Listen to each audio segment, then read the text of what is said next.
You play Street Fighter 5 on the side, or just kind of Actually, it messed up my arm recently. I got too competitive and I've been playing it a lot.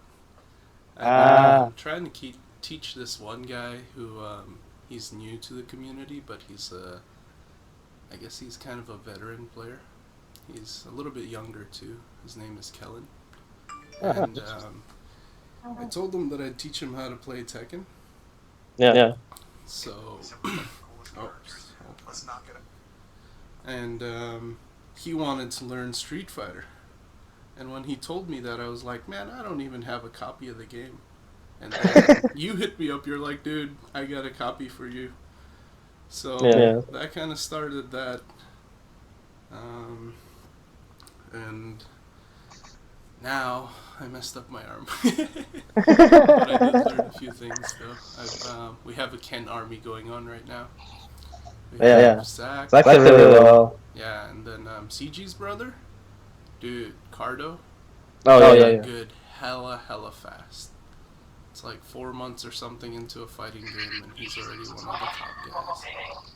Yeah, that's good. I think he's actually been performing slightly better than CG too in some tournaments. So. Plays Ken too, right? And then Jason Lee, I kind of trick him into playing Street Fighter 5 because he doesn't like it. Yeah. So he comes here and he hangs out, and then I like, oh dude, check out this new combo, man. And then he's like, oh, that's pretty dope. And then I'll let him practice on, some combos, and then I'll queue him up for matches. And, I'll invite him over. I'm like, I'm still using the meat. Like, that's a meat, man. You want to come over? He's like, yeah, you want to see this combo? Sure. It's like, oh, play that guy. And that way I've been able to get a lot of information to teach Kellen, who's been playing Ken. And he's actually doing pretty good. So, yeah. I think Ken and Rio are really good.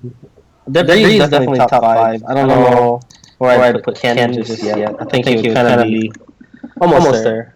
Yeah, if he's not there, he's probably 6 or 7, dude. He's hella good. Oh yeah, just Oh, it's a... Because I noticed in the Skype it doesn't show me. It doesn't show me you. Oh, it's probably because I'm using the webcam on the stream. Yeah, that makes sense. Yeah, like you can turn on the stream and then just turn off the. I just turned off the video. I get the chat up. Yeah, or I mean, you can run the stream without the volume, and that way. That's it. I can do that too. So yeah, it's like, it's a really fun game. It's really different than the last one. Yeah, for sure. I like it a lot better. I mean, my character's not in there, but it's coming, dude. For $20 or something, E Honda will be there someday. If he's added, it should be free. He gets costumes that don't cost money. But dude, I just pay for like these DLC characters already. Yeah. Like somebody gave me a Steam card for my birthday, and so that way I was able to buy the characters. Yeah. Otherwise, there is no amount of grinding that will get you all the characters in time for you to actually learn those matchups. By the time you get them, you're probably a master at those matchups already. Yeah, it's frustrating just because like the best way to get money is through that survival mode. It's kind of, nobody really wants to do that and play the CPU. So it's like, I wish they gave you the points and money for the playing online, but then people are gonna basically like boost their way through that. But I mean, at the end of the day, I don't know why it really matters. Because it's just for the characters. It's not like anything else. So yeah, let me put on the intro, bro. We'll get started.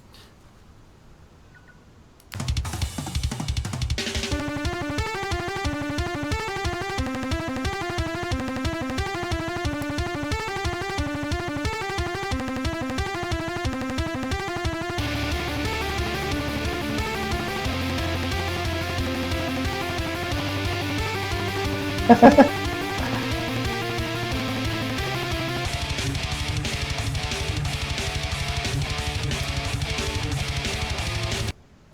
welcome to AKG's Dojo Declassified. Today I have a special guest for you guys. We have the legendary Grandmaster B. What's up, everybody? I keep getting confused. Oh man, about the whether I Igo should picture. say AK or AZ. It's like, to me it's always AK, but what did you register at as Evo? I registered as AKG. I do that at the tournaments too. The confusion was mainly because when I moved here, the first day I moved here, one of my friends here, he was like, "So are you AZ Grandmaster B now?" And I was like, on a whim, I just updated my gamer tag on Xbox Live. I had some spare points, and I changed it, and like I just never changed it back. So Online you're AZ. just on Xbox 360 or Xbox, but Xbox. on Street Fighter 5, if you're looking for me, it's AKG Grandmaster B. So yeah, dude, it's an honor to have you here. I haven't talked to you in a very long time, dude. Yeah, it's definitely been a while. When you guys left, actually. How long was that again? It was about 4 years ago. March of 2012. Wow. Yeah. It's been too long. Oh, Facebook chat here and there, messages here and there. Yeah. But yeah. So actually, let's jump into it. Like, what was the first game you ever played, bro? The first fighting game I ever played? Like, any video game. Like, the first... Oh, any video game? I think it's just pretty much just like the NES stuff, like Mario and Duck Hunt. I think that was the first thing. Oh, okay. Oh, no, actually it was before that. I have to correct myself. It was the Atari 2600. That's what I remember having in my house. Oh, okay. That's some old school stuff. Yeah, the single joystick with the one button. Yeah, that's the old school stuff. That's the first thing that I had. Yeah. So what was the first fighting game? First fighting game? I think it'd be pretty much Street Fighter 2, just in the arcades. Nice. Because I remember, not the arcade, but the bowling alley on Fort Richardson there, before they changed the name. Oh, okay. Yeah, my dad used to go bowling with a bunch of like family friends and stuff. And the kids and stuff, after we got bored with bowling, we'd go play. And they had the one cab set up, and that's where pretty much it started. Nice. Did you have any rivals back then when you were a little kid? Not really. I mean, we really didn't have too much time to play. I'd say maybe like 30 minutes tops. So it's like everybody would kind of just be taking turns. So, who did you play then? Who was the first Street Fighter character you picked? I honestly don't remember. I think it was just a mixture of whoever, whoever the other person didn't want to play against. Oh, okay. Counter picks were real back then. Because that had to been like, I don't know, early 90s. Yeah, around that time. So like, yeah, we're just kids and it was just like, just having fun. That's pretty awesome, bro. Actually, that brings me to that guy that I was teaching. I was telling him this story about when I was a little scrub coming up into a fighting game. And I told him the year, and he was like, dude, that was the year I was born. I'm like, man, I'm getting old. Because he's grown now, he's not a little kid, but I don't even remember what year that was. So, has Street Fighter always been your favorite fighting game? I have to say, yeah, I think I don't really think I've really delved too much into anything else. I mean, it's been that, and like, I mean, I did get competitive until 2009 in Alaska, but between the bowling alley and 2009, it was, I remember having Street Fighter 2 on Super Nintendo and just playing that, amongst friends, my sister and whatnot. Killer Instinct on Super Nintendo was there, playing with friends with that. I think there was a Mortal Kombat. Mystery There was the fuck a KI is. AKG is so confused about that one. Yeah. Well, I mean, Alaska's community is kind of different just because in terms of I think the smaller size kind of really kills like the smaller communities in a lot of ways. Yeah, so we have less chances. Yeah, there's a smaller chance of survival for the smaller games for sure. Yeah. Okay, I remember a lot of people would be hyped for like, I remember KOF looked like it was gonna live for a while. So it had like 20 people to start, and then every week 4 or 5 people just drop. Yeah. So there was 4 or 5 people left. Yeah. I think the problem is like I think that I think the success of stuff now is just having multiple games at at one session or one tournament or whatnot. Yeah. Whereas before, like we do like a Sunday tournament at Play and Trade for one game, and if you didn't play that one game, like why would you show up, right? Yeah. Whereas now, if it's like, hey, we're gonna have this big tournament on a Saturday, maybe once a month. It's gonna have Street Fighter, Marvel, KI, this and this. Like you'll go play your main game, and while you're there, why not sign up for something else that you might be interested in? Yeah. So I think that definitely helps out. I think that a lot having like those single events. I don't think that's a good idea, especially in Alaska. I don't think that's a good idea. Yeah. The Scrub Cup didn't work out for me yesterday. Yeah, no, I kind of saw that kind of up and down there. Like there was some interest, and then like a lot of people weren't going to be around. So yeah, well, it's kind of funny though, because like the guy like Banky and Zach weren't going to be here, and then Mark is in the Philippines. But Banky and Zach are Street Fighter guys. I'm like, where's all my Tekken homies? But yeah, so actually, so you said that you got competitive in 09 then? Yes, that's when I started. Fighting games. Did you play anything else competitively before that?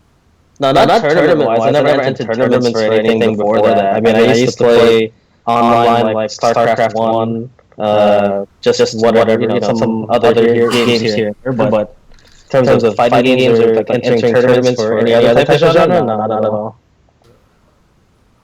So 09. You actually were in the Street Fighter group before I was.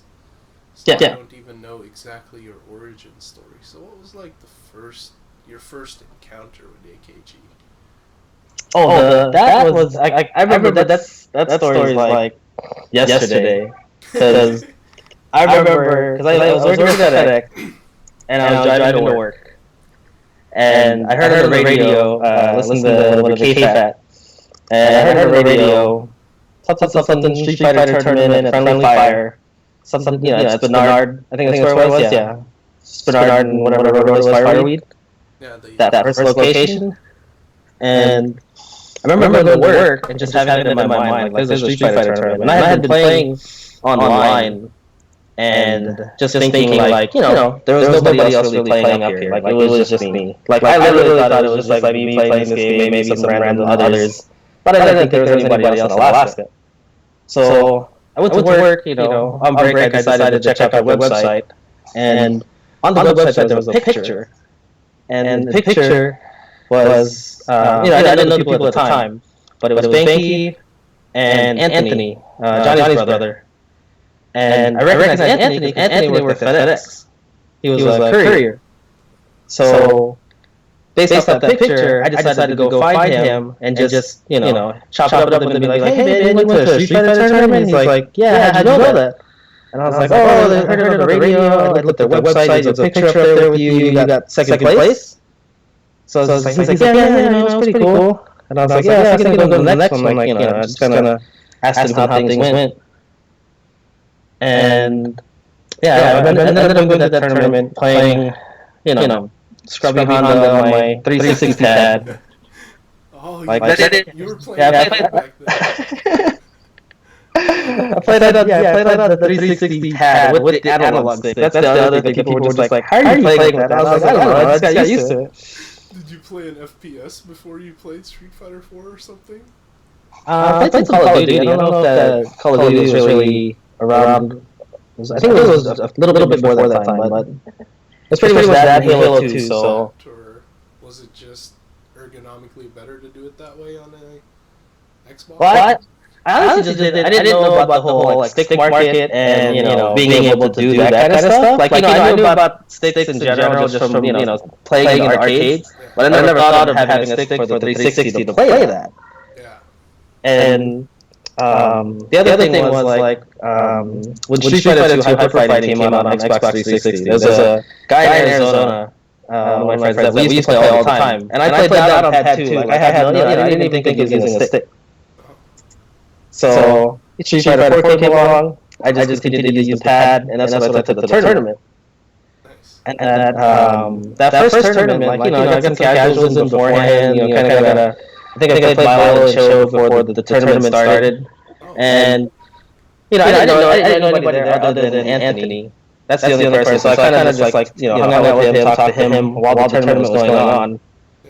And I wish I had the bracket from back then, but all I remember is I remember playing Cho during pretty early in the tournament and beating him. And then I kind of stepped away. And in the background, Mr. Derek there was practicing his Sagat combos. Oh. And Anthony had said something to me along the lines of like, "Do you want to go sit down and practice somewhere? Like that guy over there is practicing." And my words to him were like, "Well, he doesn't know how I play, so I'm not worried about that." And sure enough, we get matched up, and he doesn't know how to deal with Honda. I don't know if that was just the game was new or he had never hadn't played any Hondas or whatever. But I remember he was kind of dumbfounded by a lot of the stuff that was happening. Getting focus broken and stuff like that. Yeah. And I remember beating him, and Anthony was kind of like, "Oh man, like I can't believe we beat that guy." Like I guess he didn't really know what to expect. Yeah. From the Grandmaster. Yeah, so I was just like, I just kind of went in stride, and I was like, "Oh, cool, whatever, I beat this guy too." And then I think, let me see along the way, and then I'm having to play Johnny Zangief, and I didn't have too much, I didn't have too much experience against Zangief, other than online stuff, and he beat me pretty bad, put me in the losers, and I remember having to play Banky in losers finals. And just looking at him, I was just like, this is the guy that's in the photo that won last time. So, I mean, if I'm going to win, I got to beat this guy. And, I could, he had his, whoever was there, his, the AKG supporters and whatnot, that were Bo was there, rooting him on. And then I was supposed to beat him. So I was feeling pretty good, kind of feeling myself. I was somewhat satisfied. I was like, I just beat the guy that won the last tournament. Like, I came in here with kind of no expectations, but, And then I went and played Johnny in finals and got bodied pretty hard there again. And I just remember like kind of introducing myself to everybody there, and like walking out of the friendly fire joint, and then just like kind of just being like really happy about how I did. Nice. So that was when you started, huh? Yeah. I think I met you at like the Play and Trade Grandbats when that was starting up. Yeah, I think that's pretty much. Yeah, I think that's pretty much where I met you. Because I can't think of anything else before that where I probably would have met you. Yeah. Were there any events in between that event that you were talking about and the Grandbats? There may have been maybe one other tournament that I don't think I went to. But after that, I think it was just Grandbats that I ended up going to regularly. Man, that was like a golden age of fighting games for us, dude. Yeah. Street Fighter 4 just really brought everybody out of the woodwork. Yeah. Well, see, I never played Third Strike, so that wasn't really. I mean, I remember, I think seeing it on Xbox or some system or whatever it was on, and at the arcade, but I never got into that at all. So for me, it was like Street Fighter 2. And I think Street Fighter like EX something that I got in the Philippines with my pirated PS4 or PS1. Yeah. And then kind of messing with that until my PS1 died. And then it was Street Fighter 4. Like there wasn't anything in there. Alright, somebody in the chat is saying that you are echoing. I'm echoing? You seem to be doing fine on my end, though. So, not quite sure what that is. Oh, I think it's Jason too. Alright. Oh, is the Pretty sure you put the stream on mute, right? Let me see if yeah, the stream is on mute. Yeah. Oh, okay. Yeah, I know. I don't know what to do. Because I don't really hear the problem when you're talking. 121. Yeah, it must be. And then, of course, you have your companion. Yeah, I don't have the stream on at all. Or I mean, I have the stream on, but I don't have it. I don't have it playing to anything. return on Sunday. Let's see. If I turn it down just a little bit. There we go. How's that now, Jason? Say something, Betty. No. Hello? Yeah, Street Fighter, yeah, let's play Trade Tournaments, man. There was a lot of salt for me during that time, too, man. Oh, really? Well, I mean, after getting that second place, like, honestly, like, I don't know, like, if I would have, like, to me, like, that's like my vibe moment. Like, I don't know what I would have done if I would have got first. Like, you know, the whole story with the Alpha Tournament and Daigo coming here. And Baye thinking, like, you know, I'm the best person in the world. And then he loses to Daigo. And, you know, from what I read, he's told people, he's interviewed and said that, you know, if I would have won, he might have just retired. Because, you know, he had the claim to the best player in the world. But since he lost, you know, he saw that as there's somebody out there better than me and I gotta keep playing. Yeah. So, I mean, I don't know if I would have pulled the Doomsday and just, like, pulled out completely and just been like, alright, I'm done, and, like, you know, these guys aren't worth my time. But the second place definitely, like, got me interested to play more. And then, to go into the Randbats, like, I felt pretty good. And then, at the Randbats, I lost a lot of games to Anthony and John. Oh, okay. Because I think, I want to say initially we ran like a 2v2, kind of like a team Randbat, didn't we? And I remember... Actually, that was the first time that I was there. Yeah, without the companion. See, and I remember playing those two being on a team, and I forgot who I want to say, man, I don't even know who my teammate was. Like, I feel kind of bad, like, just thinking about this, but I don't know who my teammate was, but... Oh, wait. I don't know. But either way, I lost a lot of games to Anthony and Johnny. And it made me really salty, just in terms of, like, their style of play. And it made me really motivated to get better. Like, I had never been that motivated to, like, get better at a game than I did at that time. So I kept on working to get to the point to where, like, these guys were not going to beat me. And then when I did, they kind of, like, coincidentally, they kind of stopped playing. Like, they didn't want to play anymore. So I don't know if that was, like, I don't want to say it's because of me, but part of me also feels like maybe it was because of me. Maybe they're seeing my ascension and, like, oh man, we can't beat this guy anymore. I think it's because so I don't know. I've always looked at it like, you know, tried to make myself look good by thinking, like, I made these guys stop playing this game. It's a pretty good way of looking at it. Yeah. Well, either way, but I mean, you know, I had a goal. I met it, and, like, I felt really good about kind of getting into that place. Yeah.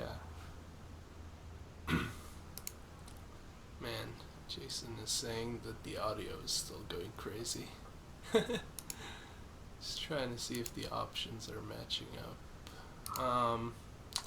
Yeah, actually, I have a funny story about Johnny.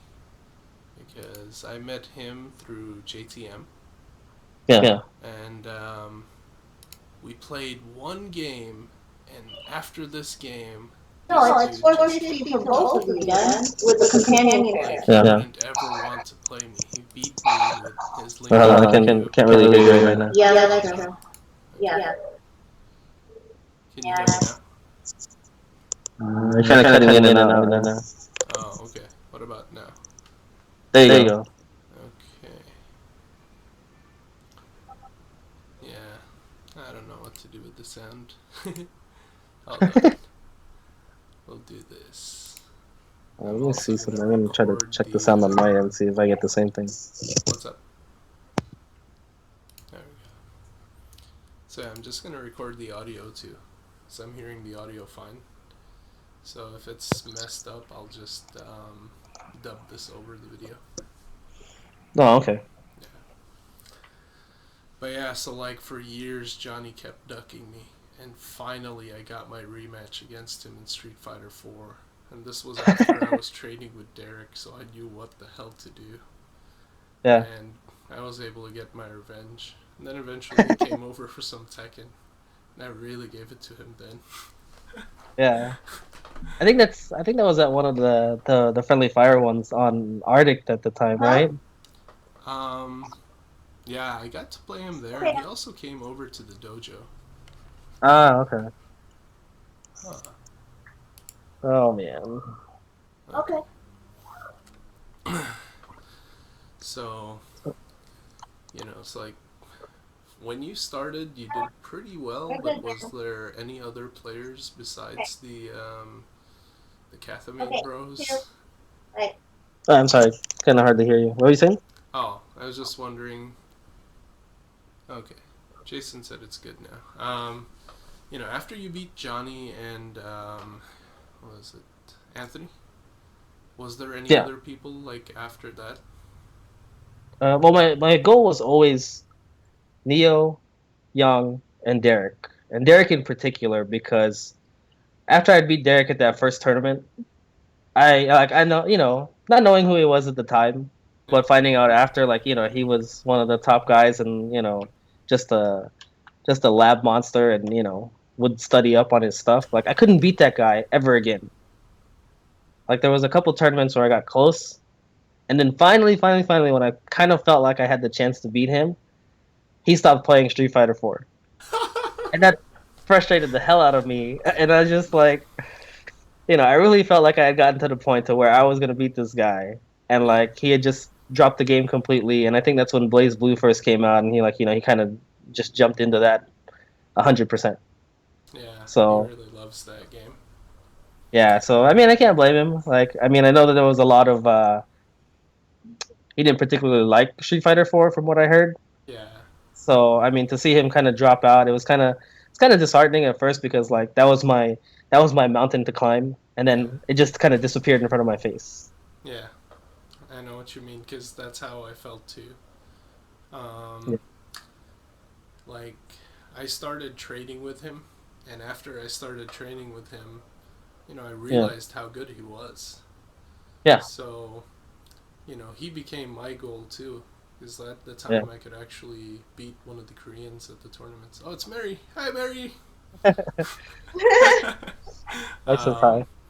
so, me and the Koreans would actually lab things out, try to figure out how to beat Derek back in the day. Yeah, And then, at the time I was figuring out that Street Fighter 4 wasn't a very fair game.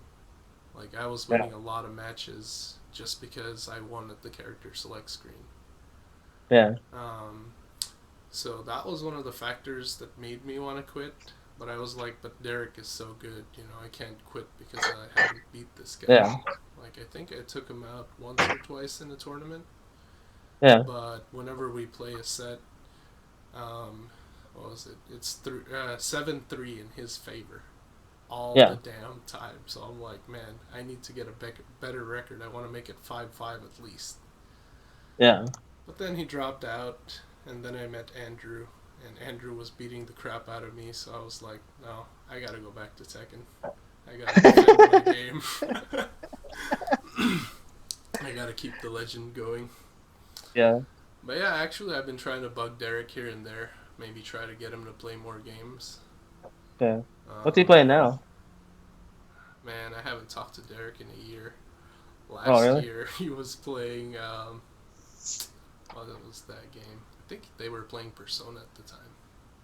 Interesting. Yeah, he's like, yeah, I don't know. He's kind of always just been content to just play whatever he likes, and I gotta respect that. Like, even Yeah, if there's no competitive community, it's yeah, like this is the game that I want to play, and that I like the game mechanics in, yeah, and this is what I'm gonna play regardless. Like, even if I have to play with two other people in my house or wherever he stays, yeah, dude. Like, he's one I of can those respect that. people too who can just play a game by himself and get better. Yeah, Like exactly. when I I mean, st- yeah, yeah, when I started training with him, he actually knew Ryu more than I knew. Ryu, and it was amazing to me. Like, he didn't know how to do everything, but he would describe it to me, and I'd be like, "Man, is that really possible?" Yeah. And then it was, and I learned a lot of stuff. Actually, I do have a question for you that I don't even have on the list. What's that? I remember at Cho's house we had our first money match. Now, this kind of started our rivalry. I was just telling Mary about that Yeah. before we started, and I was just like, I don't know if you were gonna remember that because that was about Dude, 7 years I ago. always remember The money that. match. Oh. Yeah, that was so hype. I think we were playing for $1, and I was we were... scared my hands were shaking when we were playing. Because, when I came into the scene, I asked people who the good players were. And you were one of the first names. They're like, that guy is good. You better watch out for that guy. He's got the best Honda. I think Jay Chung was still here, so he also played Honda. He actually helped me out a lot with that matchup. Yeah. But back to that money match, though. I was just wondering, like, why did you want a money match? Like, that was so out of the blue for me. I don't know. I guess for me, like, I always want to play somebody that's kind of at my level or that I feel is above my level. Like, I mean, I don't really try to, I don't underestimate anybody when I play them, and like everybody always has my respect regardless because like you never know who can beat you in a tournament or in a set or whatever. Like everybody, it could be their time. Like maybe you're just playing like crap today, and they're the better man, the better player today. So I think at that time, like I think we were just playing. We were just having a session there, and like I don't know, like I remember like a lot of times like our matches would kind of be pretty close, and I just kind of felt like, you know what, this would be a good guy to challenge. And like I think that match is actually, I was looking it up. That match is actually on Banky's YouTube. Oh, it And is? yeah, it's pretty terrible. Like It is, I dude. always look back at my old matches, and it's just like it's just We were just scrubs back then. yeah, just completely terrible. Like bad decisions all around. Just like. But it's what it was, it's what it is, and it was at the fun, it was moment, that competitive, was and like it was really hype for, yeah, in that was the like the best of our abilities the back then. basement or whatever of his house. Yeah. Man, I miss the sessions at Cho's house. Yeah. And yeah, actually, that kind of continued. Like, I think we might have played like 5, maybe 6 money matches throughout the years. Yeah, I think the last time was when I made the switch to Akuma. Oh man, that was pretty fun. So, did anybody ever teach you how to play? Or has it always just been you? I mean, was there ever a master before the Grandmaster? Well, in terms of Street Fighter 4, not so much. Like I pretty much the when I was telling you the story about the when I first started. Like I honestly didn't think that there was anybody else here playing. Like I bought the game I bought the game, just played, did the challenges, played arcade mode, went online and just played ranked or whatnot. And that was about it until I first heard that tournament. And then after I went to the tournament and, the play and trade sessions and stuff like that, then, I that's when I started going out to sessions. Like, chose place or whoever else was running something. Yeah. And that's when I really started, got an arcade stick. I think it was about a year later or less than a year later, and started learning on that, and just started, just the motivation itself of wanting to beat Anthony and Johnny kind of pushed me to like research stuff on my own. Like there wasn't really anybody where I was kind of like learning from or like having sessions alone with to figure stuff out. Yeah. Online, I remember Mr. SNK, who actually lives here in Arizona, just looking up some of his videos about stuff like that, or seeing his matches and kind of seeing what he did, and what like some of the other like known Honda players were doing, and trying to incorporate that into my game. That's pretty good, bro. Like, a lot of people, including myself, had needed a sensei to show me the ways, It's like the ways of not being a scrub. Yeah. But yeah, that was actually one thing that I really enjoyed about playing with you back when I was playing Street Fighter, was that you Yeah. always brought me something new. Whenever we would play again, it's like, oh, you remember last time? Not in the game. Yeah. So yeah. If I had to pick somebody from AKG, I think I would have to go with a Bo because Mm, Banky was a rival in terms of playing against him, but I didn't really like, you know, bother him too much in terms of knowledge.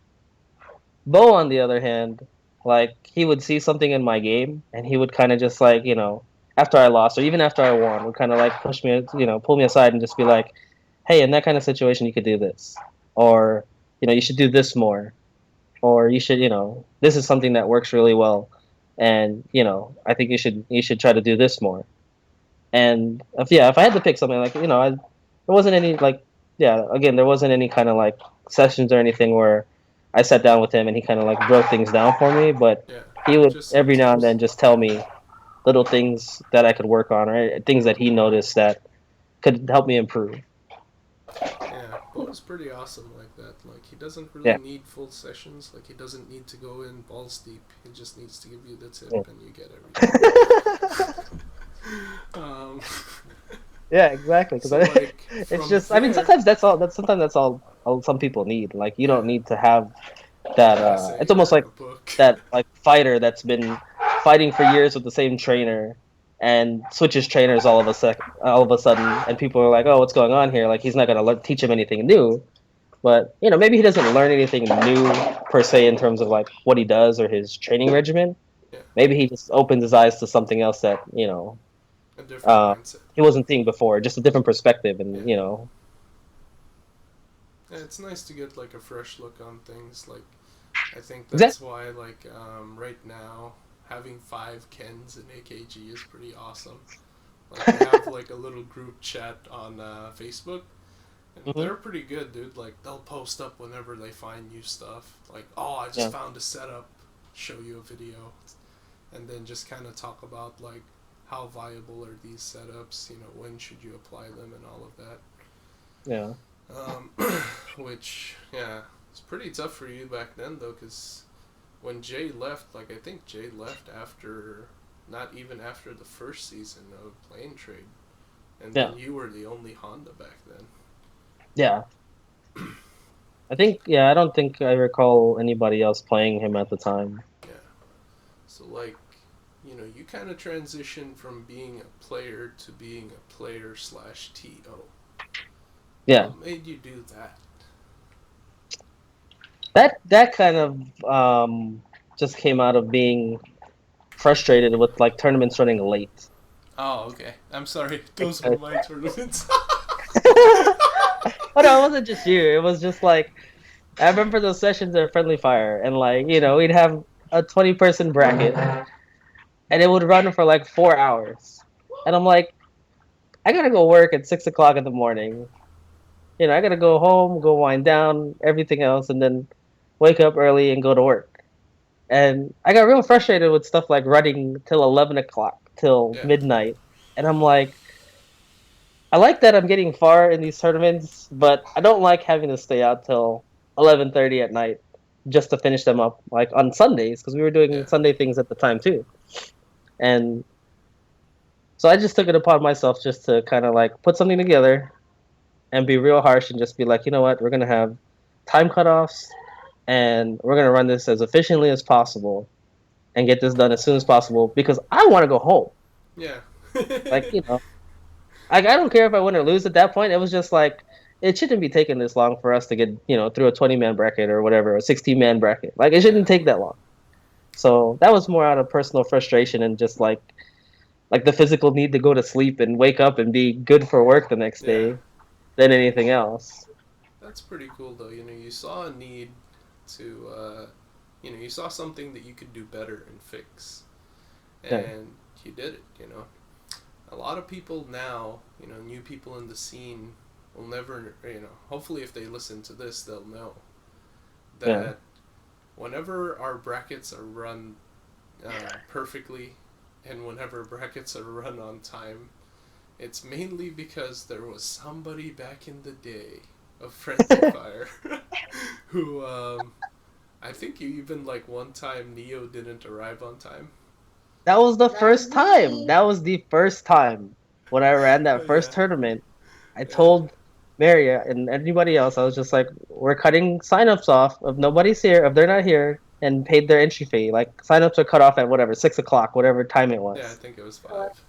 And there was like a miscommunication between whether or not he was coming, if somebody paid for him, and whatever. And I remember somebody, I think it was Mary asking me, or I think it was Banky asking me, like, are we just gonna start now? Like, signups are done. And I was just like, if we don't have their entry fee, I was like, we're going forward. Like we're cutting it off. Yeah, And yeah, there was a little drama on the side about that. And then we yeah. It's old kind stuff, of had to man. clear the air about that. But Yeah, once everything kind of it's all settled, under the and bridge I now. think everybody realized like my intentions Yeah, were no. good, and not just like, hey, I didn't want you to enter the tournament. Like it's not like that. Like I want him to be in the tournament. I want to beat your ass. Like Yep. I don't want you to not be there, Yeah, and I'm not going to exclude you because personal feelings or whatnot. Like if you're there on time, and I want you to be in, then I want you to be in the tournament. yeah, But if you're not going to be there on time, then that's a different story. I yeah. remember that differently. He was living a rock star life back then. Oh yeah, I mean, well, Yeah, you make but I mean, you make it tied for all worked 13th out. at Evo 2010. I was Yeah, just like, kind of from humbling beginning. It's like it's kind of hard. Like I haven't been in those shoes, and like I always look at it as like, would I change if I was kind of put in that position? Like I don't know. Maybe I would. I don't know. yeah. So I can't fault him for that. He Oh had to yeah, feel good about his, where he was at. yeah. But yeah, I mean, it all worked out for the better, and you know, people nowadays kind of. I think this is one of the reasons why I'm doing the podcast is I want people to understand our history fully. Yeah, We no, I haven't think it's gotten really to. cool. Like in terms, Yeah, like what you're doing.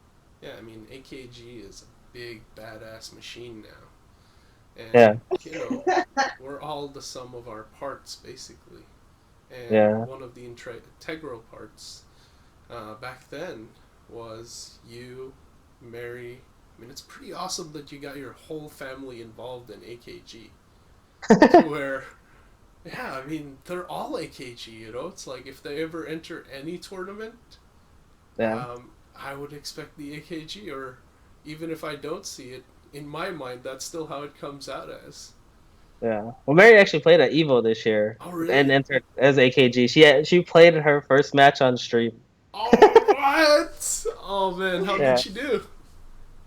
She didn't do too well. I mean, she got really nervous, Yeah. and That's a big we. stage, dude. What the thing I'd that be happened, pissing and my it kind of pants. sucks, is like we registered for Evo, and I registered with the AK zip code because I don't want to play any of the guys that come down.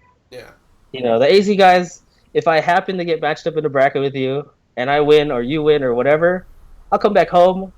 We can sort out a money match and we can settle differences there if you want to. I don't care. But, I know you guys, from personal experience in 2011, like the kind of money that you guys put in to get down to Evo. Oh, yeah, Like, dude.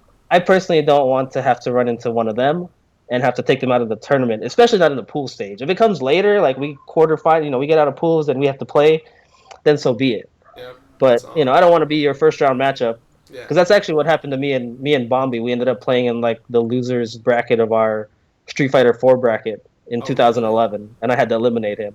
Oh, man. So that was before the whole I think regional seeding and all that stuff, or regional Oh, yeah, okay. regional seeding, I guess is what you'd call it. Yeah.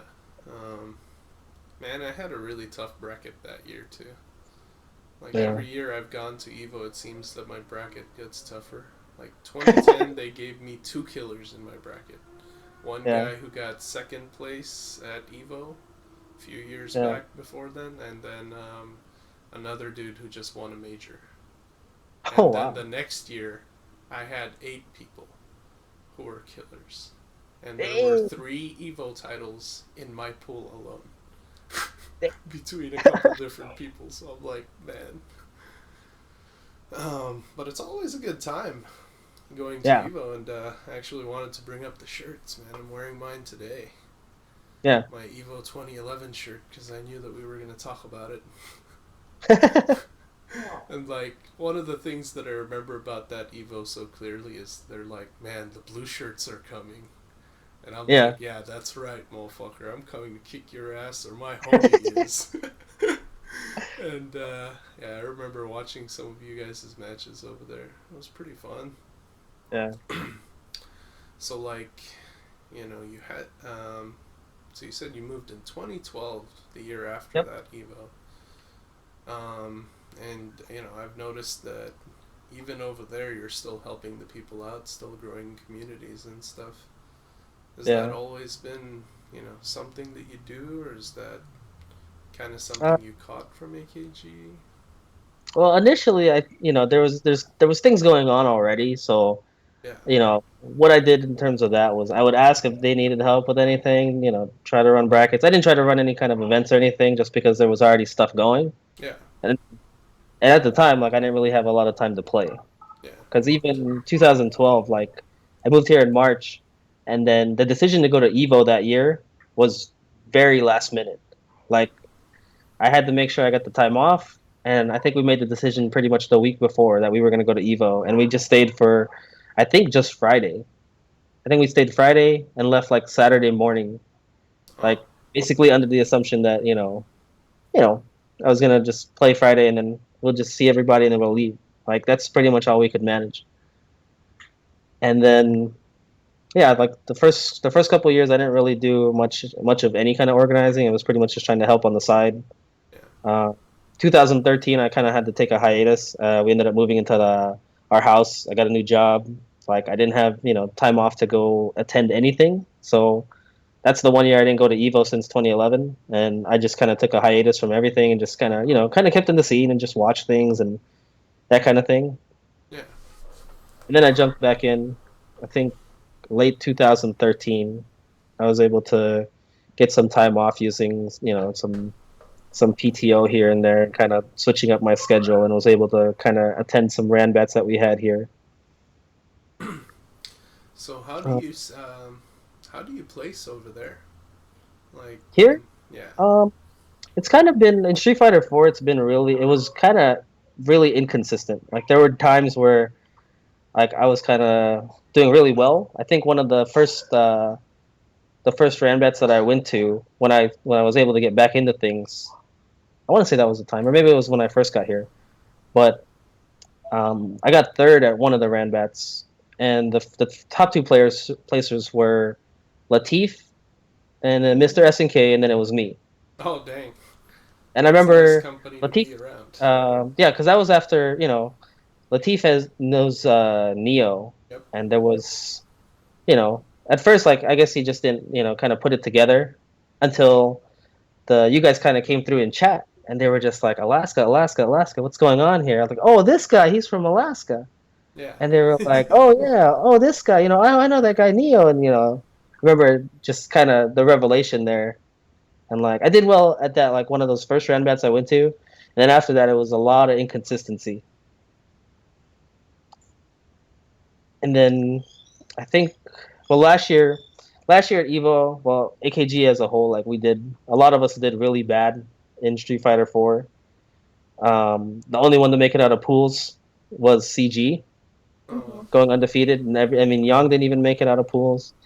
And like for me personally, like it was one of those times where like I don't know if I was content because I had gone to E3 prior to Evo and I'd played Street Fighter 5. oh, So okay. I was kind of hyped for that. So then when I went to Evo, like up to that point, like I hadn't been playing too much. I was kind of just like here and there, we play some sets with people online. I go to tournaments here and there. So going into Evo, like there wasn't a whole lot of training going on, and it showed. Like I ended up going like 1-2. Yeah. I think I beat like one guy, the first guy. The second guy had a close match. It was like a Dawson player. Then the third guy was like an Ibuki player that pretty much blew me up. Oh, And then after Evo, like I'd kind of had my mindset on not playing Street Fighter 4 anymore. oh, And there's another guy here. He was a top Street Fighter 4 player. He goes by Said 3S.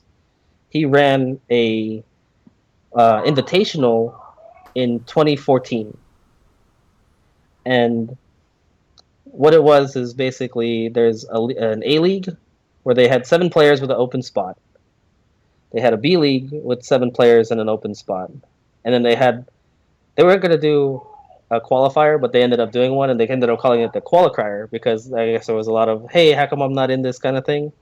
Like, like I wasn't, I like I that. wasn't, I didn't feel disrespected by not being chosen. Like, I know from a personal standpoint, like I didn't have any results to back up, my feeling of being placed. You know what I mean? Yeah. So I felt I didn't deserve to be in either, in B league, let alone A league. Like I didn't belong in A league at all. B league, I was kind of like, maybe, but I don't really have anything to stand on to, kind of even be on a soapbox about that. So I was kind of like, okay, that's cool, whatever. And then when they did the qualifier, like I went into the tournament, hoping to win, kind of feeling confident, and I remember I played on stream the first match, and I did terrible. Oh dang. I went 0-2 to like a Ryu player, um, and that just kind of like shot my confidence completely. Like I ended up fighting my way through, I think, winning 3 matches, and then ended up getting eliminated in like 5th place. Hmm. But it like really ate at me for like the next year that I didn't, win that tournament Yeah. and qualify into the B League. So yeah, move forward to 2015 at Evo. I do terrible there. I'm pretty much done with Street Fighter 4, and this guy announces that he's gonna do another um, league Invitational. Yeah. and another qualifier.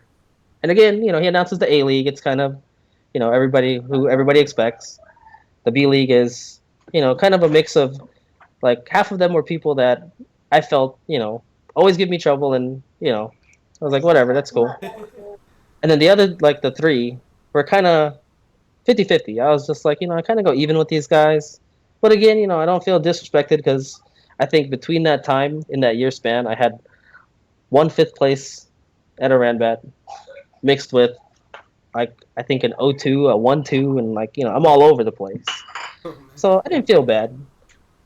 But, I go in and I'm thinking, the qualifier last year, like, I'm going to win this tournament. Like, there's nobody's going to beat me in this tournament. On Like, top of that, it's our anniversary. and on top of that, yeah, and on top of that, it's our anniversary. It was on August 16th, which is 2 days from now. Oh So boy.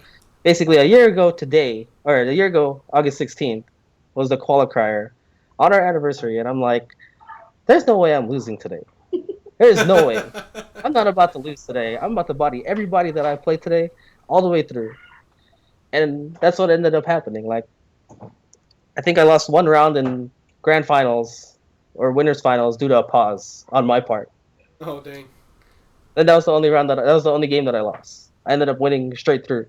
Oh wow. And a lot of people were kind of like, up until that point, they were like, oh man, you've really kind of been stepping it up. And we're kind of like, happy for me, that kind of thing. Yeah. Yeah, so to end Street Fighter 4, I think that was probably the best possible way for me personally that I That could was have the ended Street cherry Fighter on 4 top. because the whole inconsistency up to Yeah. that point and like qualifying for that league, the B League.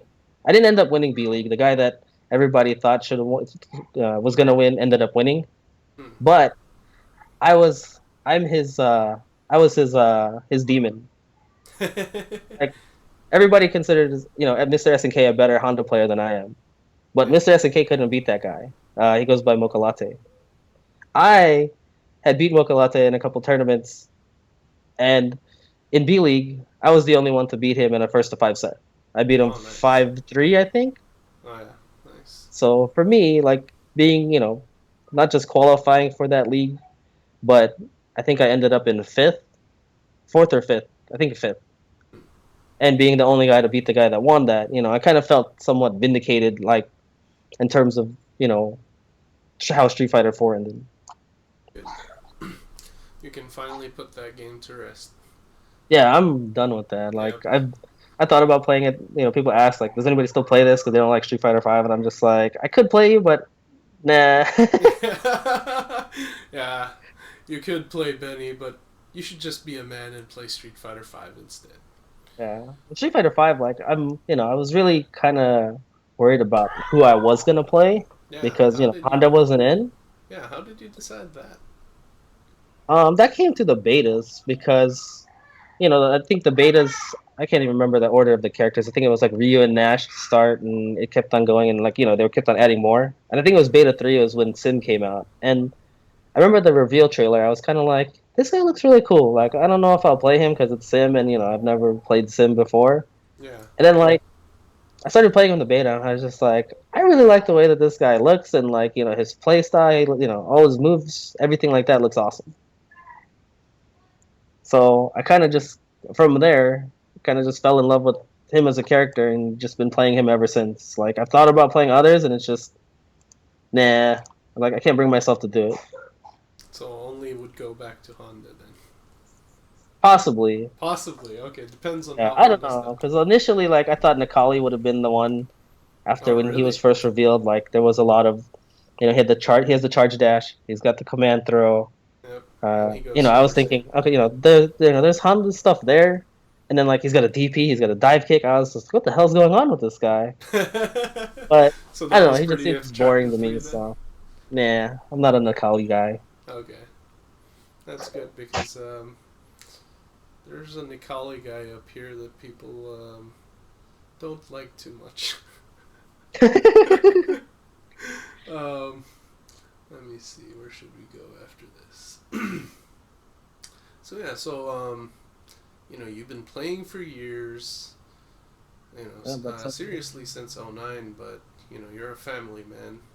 If you yeah. were an actual character in Street Fighter, you would be Guile. So your hairstyle is kind of wrong right now, but you're not Guile, so it's okay. But like I'm really impressed by how you've how much support you've gotten from your family Yeah, that's for your a fighting game career. That's one thing that a lot of the AKG guys are pretty envious about. I was just talking to this guy, and his girlfriend just broke up with him because of fighting games and all that crap. oh wow. And he was like, "Do you have any advice, bro?" And I'm like, "No, man. You should hit up Benny. I don't know what to do with that situation." It's like he knows how to pick them. You need to talk to the Grandmaster. It's like if you want Tekken advice, come to me. Um, Oh man. and it actually kind of leads to this picture. I have a few pictures. This Oh one's man. one of my favorites of you. But that one Hold was on. really dope. I Stream's just found that one. stream's I a don't little know what delayed. Let that me one see. was. But let me see. This is the one I'm trying to find. Oh. So I found this artwork and I was like, man, that's so dope. It's got all of you guys put together. Hold on. I'm going through. I gotta wait for the stream to catch up. Yeah, that's actually done by um, a local player here from Tucson. Oh, okay. I really like her art style, and for what was that for? What did I do this for? Was it My Christmas? birthday. Was it birthday? It's for your birthday? Oh, yeah. Well, I guess it was for Mary's birthday. I couldn't remember, but yeah, I had basically asked her to commissioned her to do some work for me, and I just asked her like make me Honda, make her the queen bee, and do whatever you want with the kids, and that's what she came up with. And I was, It's pretty I couldn't be awesome. more pleased. I thought that was really awesome in terms of like how it turned out, and the kids loved it. Mary loved it. Yeah. See, I remember Jabin would used to walk up to me at Friendly Fire and pretend like he's doing Ryu's combo and then end with super. And that would actually really encourage me. I'm like, all right, he knows I'm Ryu. He's telling me what to do. And then what was the last one? Oh yeah, so this is the real life version of the picture. I got it Hold from on. your Let me Facebook quick- also. How much lag is there between the stream and the? I want to say about 10 seconds. Oh, okay. So I'll just put that up there. Oh, this one, yeah, this one's from Christmas. I think 2 years ago, Oh, or okay. is that 2015? I think it's 2015. That was last year. Yeah. So yeah, don't be surprised if somebody hits you up for some advice. Yeah, but for me, I mean, the big thing with that, it's just It's Mary because I mean I honestly don't know like how much of this I would be doing if I didn't have her support. Yeah. The kids just tag along, and for me, like I hope for them, like they don't see it as, oh man, we got to follow dad to another tournament because that kind of thing. Yeah. Like Jabin actually kind of gets, he's actually kind of happy to kind of go. Like he doesn't really like sit around and watch me play, Hmm. but you know, He enjoys the the atmosphere. the place we go to, like he knows, you know, like I'll tell him, hey, we're going to the gaming zone, and he's just like, oh yeah, we're gonna go there, and like you know, he's Nice. pretty cool with it. Like for me, I just hope that they kind of see like that this is something that I'm passionate about, Yeah. and that they find whatever they're passionate about. Like I don't expect them to play, and I've asked them if they want to, but that's gonna be on them. I'm not gonna I'm not the type to kind of like, hey, Force you're gonna them. sit down and play this with me, and you're gonna enter this tournament and do all this other It's stuff. Like like no, you're I'm not gonna gonna do beat that. Daigo. Yeah. It's like you're a bad boy if you don't beat Daigo, Jaden. Yeah, that all falls on Mary because like I mean even some of the guys here, I mean there's a lot of the crew here. There's it skews older. There's a lot Yeah. of OG players here that have been playing since gone to Evo since when it was in California, was Battle of the Bay and like Oh, B3 okay. and that kind Back of in the stuff. old days. There's people like that here because I mean they could travel there. Yeah. Like I didn't even know that that was a thing until I started doing more research on Evo after I went, Oh, okay. and around that time. So it's just like I've got there's people here that have families and have said my significant other doesn't get it, but she respects it. And then there's others that I see them, they bring their family to the tournaments too, and I think that's kind of cool. And like it's kind of funny because you have the whole Mike's meet thing to kind of entice people to come. Yep. Like what Mary has done with the kids is like every now and then they'll make some snacks. Like, and it kind of became a running joke here because there was a tournament, or I mean, it was a suggestion for like what to do at a tournament, and I was just like, well, it'd be nice, or I mean, at the venue, it was like it'd be nice if they had some snacks or something. So like anytime like I do something um, or like I comment on something, like somebody every now and then somebody will just be like, oh, but is there gonna be snacks there? And like what? Like so every now and then Mary and the kids will like make some cookies or something, or they even brought a Dojo one time to the one of the tournaments. Oh, nice. And it's just it's That's how just you a grow a kind scene. of friendly gesture type thing. Yeah. And So I'm guessing that AZ has like more players than AKG. yeah, definitely. Okay. I think for we had a weekly here on Friday, and I mean with decent promotion, like things right now, Street Fighter Five have been really high. Oh yeah.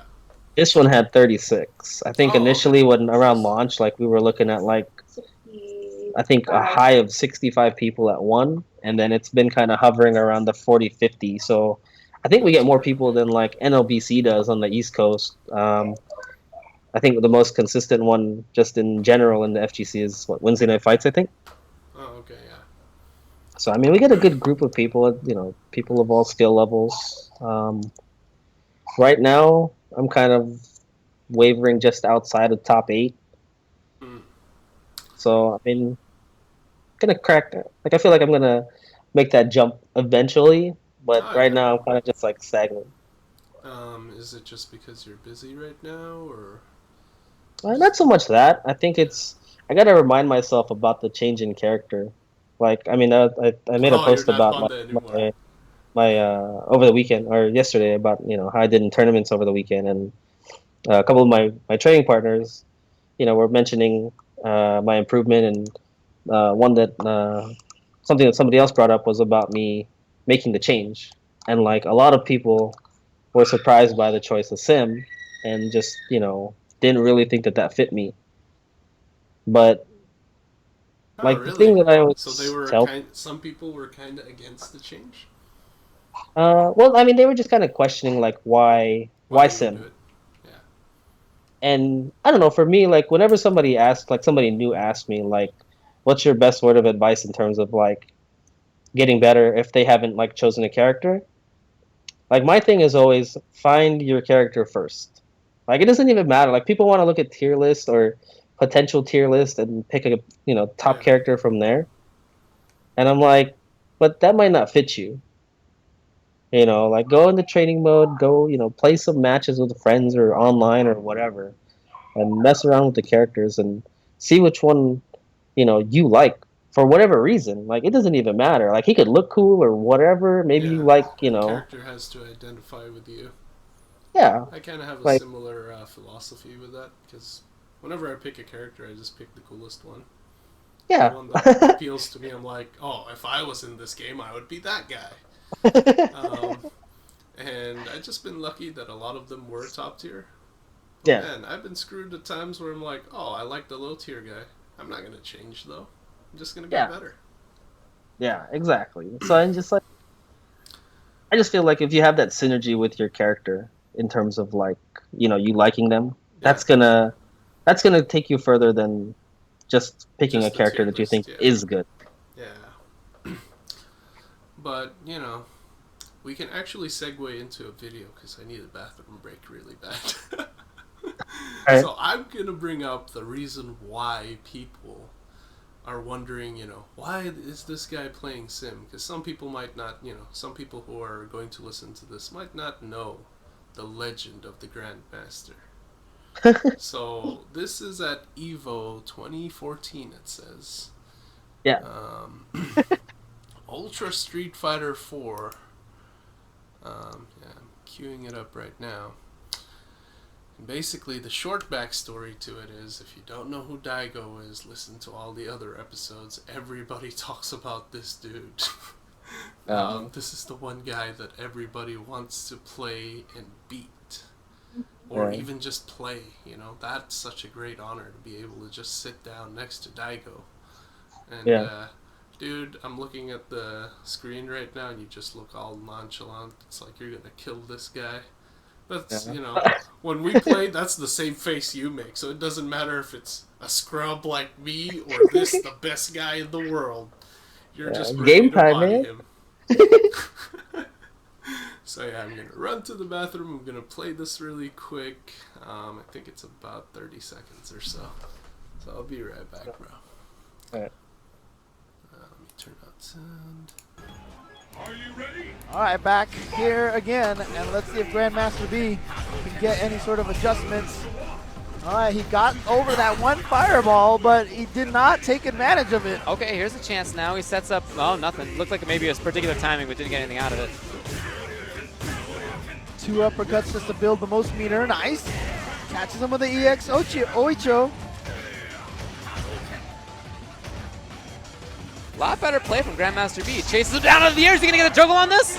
Oh, nice. Pretty solid. Boom. Oh, wow. Needs Daigo's more. still alive. Needs more. Can he get the butt slam chip? No! Oh, Ooh, that crouching medium kick was danger. That could have just been it right there. Crowd's trying to get little screams going in to convince somebody to do something crazy. Oh, that's too late. That's too late. No, quick rise. Got to press the button. It's crouching jab and it's enough.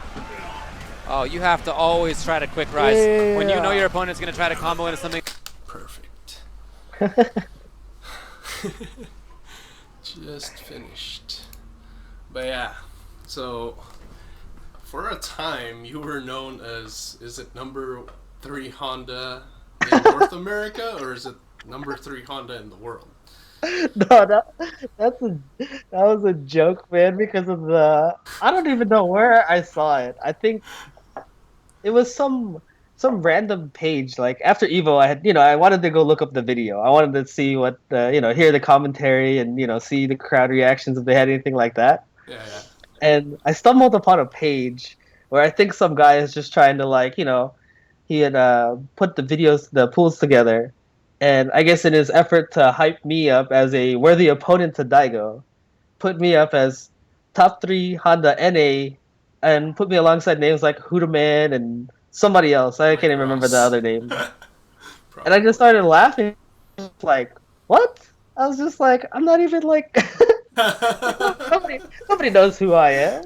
It's like, but I guess for his video, his YouTube views or whatever, sure, let's throw in top 3 Honda NA, AKG Grandmaster B versus Daigo, and I'm just like, all right, whatever, man.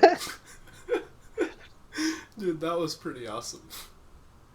Yeah, so it just became a joke about that whole situation. Like, I honestly was more nervous playing the guy before him, the two guys before him. Mm. And I don't know if you know the story behind this, but in my pool, there was two people before him. There was Shock Beast, who I had looked up on Twitch, found some past broadcast, and noticed he played Guile and Blanca. Oh. So I had looked up and kind of done a little bit more research in terms of trying to figure things out with him. Yeah. And the second guy after him, if I won, was this guy called Chris Un. He's from Seattle, and Banky recognized the name and said, "Hey, I think that's this Ken player from Seattle when we went to Northwest Majors." So I was like, "Okay, well, those are my two opponents. If I want to get to Daigo, and I'm not looking ahead, but I focused on the first guy. Yeah. Watched his streams, tried to figure out what he liked to do, and when we went to the pools, like we checked in the pools, he was there, and when we sat down to play, he plugs in his controller. He's playing on a pad with a cord, and then like his controller doesn't get recognized, Oh, man. and he's just like he looks at me, he's like, "Oh man, my controller doesn't work," and I'm like, "Huh?" And he's like, "Yeah, my controller doesn't work." I was like, "I'm gonna have to go back to my hotel and get it," and I'm like, "Okay." So he tells the pool judge, "Hey man, I think you're gonna have to DQ me. I gotta go run to my hotel. It's across the street. I think he's staying at the Golden Nugget or whatever it was. Oh, And I don't know if I'll be back in time to play my match." So I'm like, first of all, I was like, "Why are you at Evo? And why is your backup controller at your hotel across the street or whatever the hell it is? And you gotta go get it. Like, why didn't you bring that with you?" So I'm like, "Okay, whatever. I guess I'll sit around and wait until this guy comes back." And eventually, like, I don't ever see the guy again. Like, even after I got eliminated from the pool, like, I don't even know if he came back. But they ended up moving me forward, and I played this Chris Un guy. And I'm thinking in my head, like, I'm really nervous because I was like, one, I don't know how he plays, respect my opponent. And then two is just like, if I lose this match, like, I probably am not going to see Daigo at all, right? Yeah. Because I'm going into losers. He's probably getting out a winner. That's pretty much how it's going to go, yeah. Yeah. So I was real nervous playing that guy. But luckily, like, yeah, I ended up beating him. And then I had noticed, I had picked up on the trend of the stream matches being the third round matches going on stream. So I was like, I'm pretty sure I'm about to go on stream and play Daigo. And next thing I know, the pool judge is like, Daigo-san, like, looks at him, and like him and his camera crew's over there, and I'm just like, oh shit. I was like, he's like, yeah, go up to the stream station. And then like he looks at me, he goes, yeah, you're going up to the stream. And I was like, all right. So that was a pretty awesome moment. So, dude, what was it like playing Daigo? That's a very rare question you can ask somebody and get a real question. That was nerve-wracking. I mean, for me, like, I mean, that first match, I mean, I don't know if you saw I'm sure you've seen it probably in the past, but Oh yeah, dude, I've watched it. that first match I got like chip headbutt, and that's all I got. That was my one hit, and like he got a perfect, and I got one hit of chip, and then I lost, and like they panned the camera to this guy in the background. That's his face is just like, and he's like completely confused, and he's just like, yeah, that's right, that's the look, the look on that guy's face, like this guy hasn't done anything. And that's like, partially nerves that I'm just like, man, I'm playing in front of like 100,000 people. There's people in this arena. Yeah. I'm playing like the Michael Jordan of Street Fighter right now. Yep. And, like my whole game plan, like I didn't know what to do. And then the second game I loosened up, and then it was just like I was able to pull off that one round due to his mistake. But, you take your wins regardless of how they come. Yeah, dude. And then like the rest of the game was pretty much like the first two rounds when I lost. So well, that's why we showed only that part of the video, because that was the best part. Gotta show the highlights. Yep. The rest. Yeah, but I mean, it was fun, and like I could say I took a round off of him, a legit round off of Daigo on Evo at Evo. You can tell your grandkids this story, and they'll be like, "What? You beat Daigo one round?" Yeah, because he just gets more and more legendary. I could have played Infiltration this year if I had won my first match out of pools, but I ended up losing to this Cammy player who was pretty solid. Like, I'll give him his props, and he did pretty well against Infiltration. But Infiltration would have been my second round match if I won. Dang, dude. you're just kind of getting really close to racking up all this experience against all these awesome players. So, that kind of brings me to, how do you train? Like, how do you approach a game? Well, for me, like, I don't know. Like right now, I've got a group of about, I want to say 8 to 10 of us, Mm-hmm. where we kind of just play online. I mean, we're kind of scattered across the metropolitan area of Phoenix, and it's a big metro area. So I mean, we don't really get the time to kind of get offline sessions. Yeah. So we kind of just resorted to playing online and just trying to chat and uh, talk about like what we're doing, or our mindset with that. And when I play by myself, like usually I've been playing ranked, but I think I'm just gonna give that up completely because I don't know, that just makes me so salty in terms of like What rank not are you just now? it's not even the losing part. I think I'm at ultra gold right now. I'm Oh, at like okay. 6,500, but Oh, dang. it's not so much like the losing part. Like I'm perfectly fine with losing. It's more just like the people that rage quit Oh, yeah. and like Like right after or you the get people your win? exactly that, or like the people not finishing their sets. Yeah. Like the most recent example, like this is pretty much the one that's I think is just gonna make me stop. Is I played this Laura player, right? Or was it Oh, Laura? man. Yeah, this Laura player, Those guys are assholes. and like 9,800 LP. So I'm like, okay, he's about super platinum, and can kind of echo. You hear that? No. I can kind of echo. Hold on. I don't know what started. Nope. Can you hear me? Okay though. Yeah, I hear you fine. Oh, okay. Well, well, yeah, yeah. Anyway, I played this Laura player, and he beat me 2-0. I don't rage quit. He gets his points. Then I end up playing like a boxer player 3 times in a row. I lose like 6 games in a row. Then I play a jury, win 4 games in a row. Then this lore player comes back. Then I win the first round, or I win. I win the first game, and right before it's gonna give me the credit for the For the for match. the second for that game, Yeah. he rage quits. So I'm Ah. like, I just lost to you 0-2, and you got your points legit, and then you're gonna I play you, I beat you legit, and you're gonna leave, right? Yeah. Then like I think I played some other person. Then I got the lore player back, and I was like, man, should I even like play this? But I'm not gonna leave. So of course, it's a close match. They win. It's enough points to bring them to super platinum, and then they decide not to finish the set because hey, I got super platinum. This guy could probably beat me because he beat me the game prior when I rage quit, and Yep. he doesn't want to play anymore. So I'm like, whatever. I hate people like that. I was kind of irritated about it, but I was like, you value these stupid Dude, online that's points more probably than the I only do, reason why and he got that that's far. not gonna really get me to improve. Is just messing Yeah. around playing against people like you. Yeah. And he probably only got that far because he was doing that anyway. Exactly. So I mean, it's what it is. But I Yeah. mean, my main training regimen right now is to I just do like execution reps in training mode Yeah. because that's been the biggest thing that I kind of need to kind of work on, and then just playing those guys that I play with now. That's been the biggest help in terms of like they give me feedback on other Dawson players that they play that they have trouble with. Yeah. So I try to incorporate like what they're telling me that's effective against them or effective against their characters, and bring that into my game. And like in the over the past couple months, like things are starting to come together. I've got still a lot of stuff that I don't do with Dawson that I know can be done, and for me, it's just not something that I'm used to in terms of like constantly doing stuff. That's not how I'm accustomed to playing in terms of like I don't know.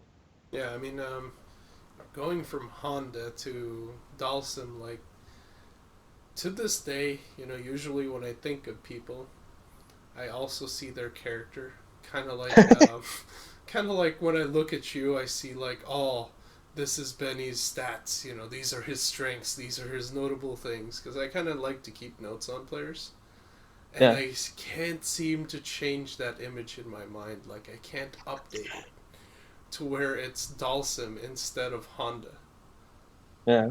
Like, in my mind, you're so ingrained as Honda that whenever I see a Dalsim match, I'm like, I don't really think about you. And then I see you post those dope setups online, and I'm like, oh yeah, there is no Honda. He's playing Dalsim.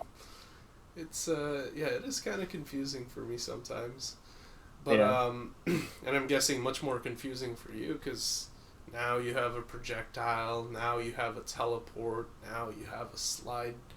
I mean, the tool set seems to be completely different from one another. Exactly. Yeah, that's actually something I touched on with something somebody said yesterday was I went from a character that had an invincible reversal with the EX headbutt Yep. that went from having um, high health because Dawson has 900 health. Oh, okay. Honda in Street Fighter 4 I think had 1050, Oh, nice. and and then just overall just in terms of playstyle, having a character that's completely different or just moveset wise even. So for me, like there's been a transition phase and there's a lot of stuff that slowly getting there, but I'm determined to make it work and I really like the character, so that's the biggest thing for me. That's good. So,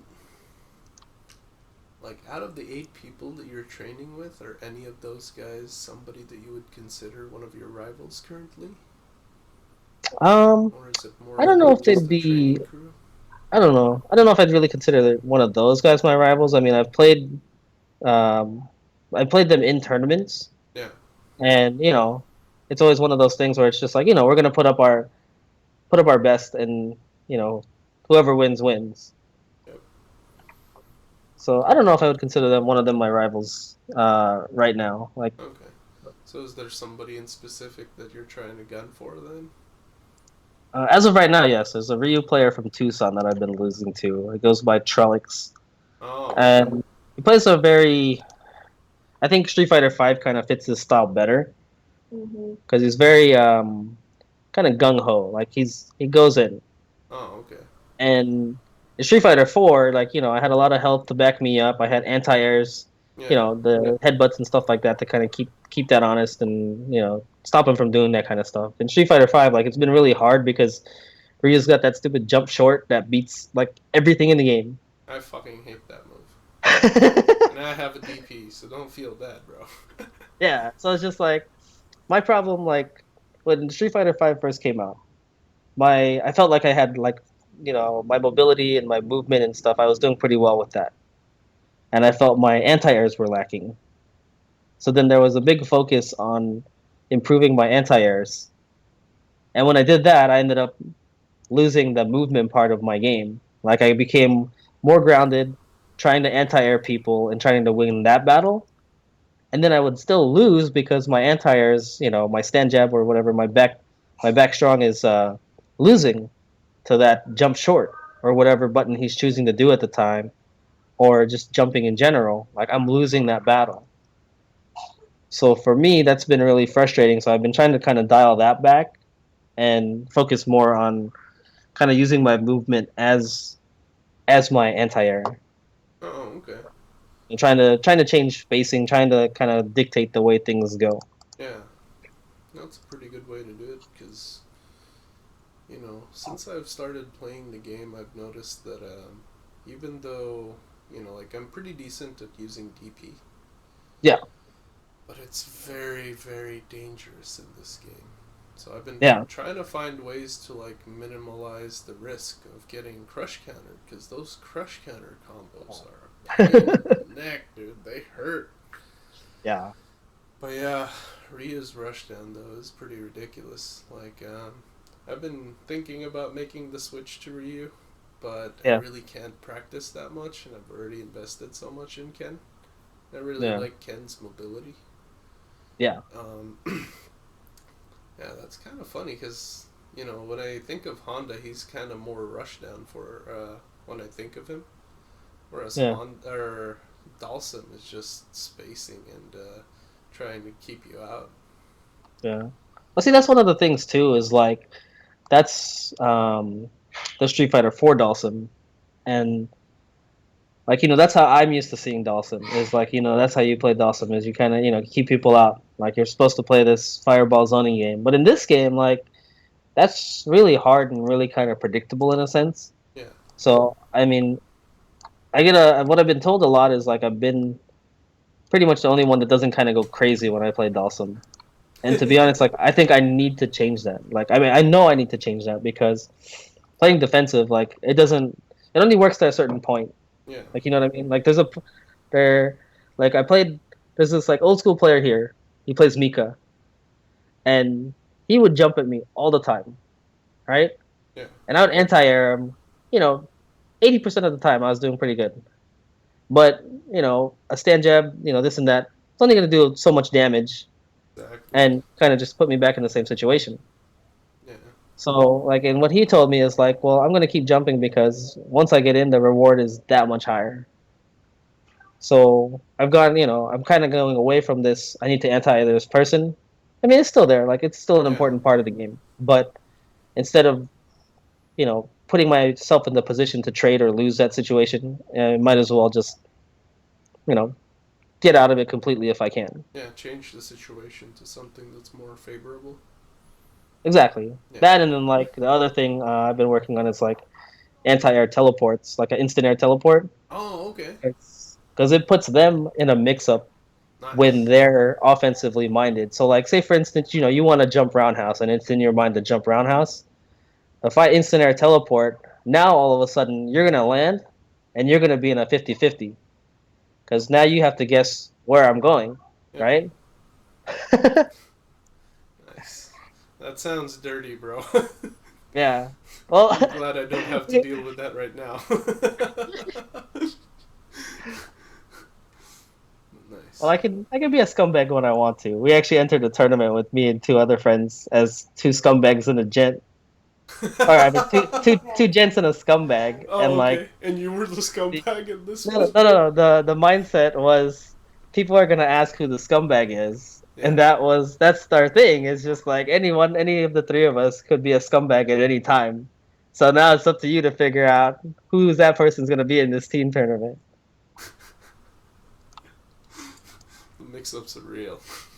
Yeah, but yeah, I mean, yeah, I don't know. It's just like there's times when Dulce makes me look godlike, and it's really cool. And it's like in Street Fighter 4, you had the Chop Super Yeah. with Honda, and like that was my hype thing. It was just like I'm gonna hit somebody with this right now, and like when it happens, like that's the thing that like got me going crazy. And for me, like there's a lot of stuff with Dawson that kind of makes me get hype. Like when something happens, and I can see other people where they're just like, "Whoa, what is that?" Nice.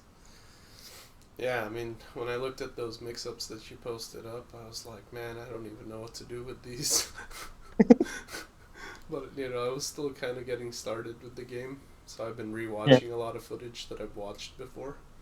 I'm picking up a lot more from it. But yeah. So, like, we've already kind of covered what you would like to improve as, like, what you need to improve right now. Yeah. How much time are you getting in these days, playtime wise? It kind of varies. Like what I've been doing is trying to play. I try to get in a set probably I don't know maybe maybe an hour or two Yeah. at night if I can, and then other times like I'll just load things up, and like before it would be playing ranked, and now it's just gonna be like straight execution grind, just doing reps. And I think that's what's gonna help me the most, and then just getting feedback from people from like my sets with them, or just just in general, or just doing research on stuff. I think that's what's gonna push me forward to the next level. Nice. So, which Dalsum players are you watching right now? Who's the good Well, Dalsum players? yeah. Oh, go ahead. Oh, who's the good Dalsum players besides that AKG Grandmaster B guy? Well, the main ones that I've seen, there's the usual suspects in F Champ and Arturo. Oh, those scumbags. Man, There was that is a scumbag character, or at least those guys are scumbags. and like the thing is with both of them is like they played very different styles from. I mean, I haven't seen too much of their recent matches, but I mean Yeah. they play very differently. Like F Champ is more um, Marvelish in terms of like his offense. Like he goes in, there's drills, there's gales, there's all kinds of offensive stuff going on. And Arturo is more of the zoning, and I'm gonna keep you out, and then I'm gonna go in all of a sudden. Oh, okay. And for me, I'm kind of more towards the Arturo side right now, and I'm trying to kind of be like kind of a mix of the both of them because I like playing the defensive style, and I know some people just absolutely like just hate that. Yeah. Like they don't know how to deal with I'm getting kicked from full screen, or I'm about to throw this EX fireball and I just got punched in the face and nothing came out. Yeah, just burned Like all people, that weeder. yeah, like people don't know how to deal with that, and like once you get that, once I get that like sense of kind of frustration in them, then it's like, okay, now I can go crazy because now they don't know, they think I'm gonna do this. Now time Flip to the flip the switch. switch. Nice. So, who is your favorite fighting game player of all time? Fighting game player? Yeah.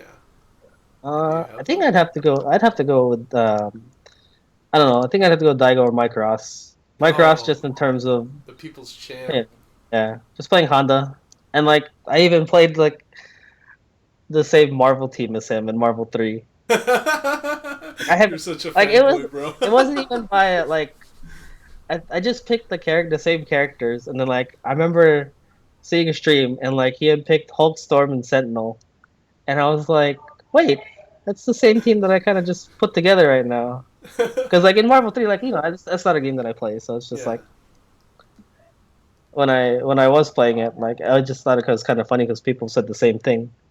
They were like, "Oh, you're playing Mike Ross's team," and I was like, and you play Honda." It's the other way around, man. Mike Ross is Yeah. playing your team. Yeah, that's what I said. I was like, "No, he plays my team." Yeah, but no, just him in terms of like um that, and I don't know if you remember, but there was a documentary about him prior to Evo 2010 when he made top 8, and it was about like what he did, like his kind of like journey to kind of get up there, Yeah. and practicing and doing stuff like that. He's always had like hype moments in tournaments. He didn't beat Daigo, but I mean he's beat Mago before. He's beat some other name players. Yeah, he's pretty good. Yeah, The one thing that I and like then about Mike Daigo. Ross is that he's super nice. When I met Gutex, he was a dick. Mike Ross was so nice to him.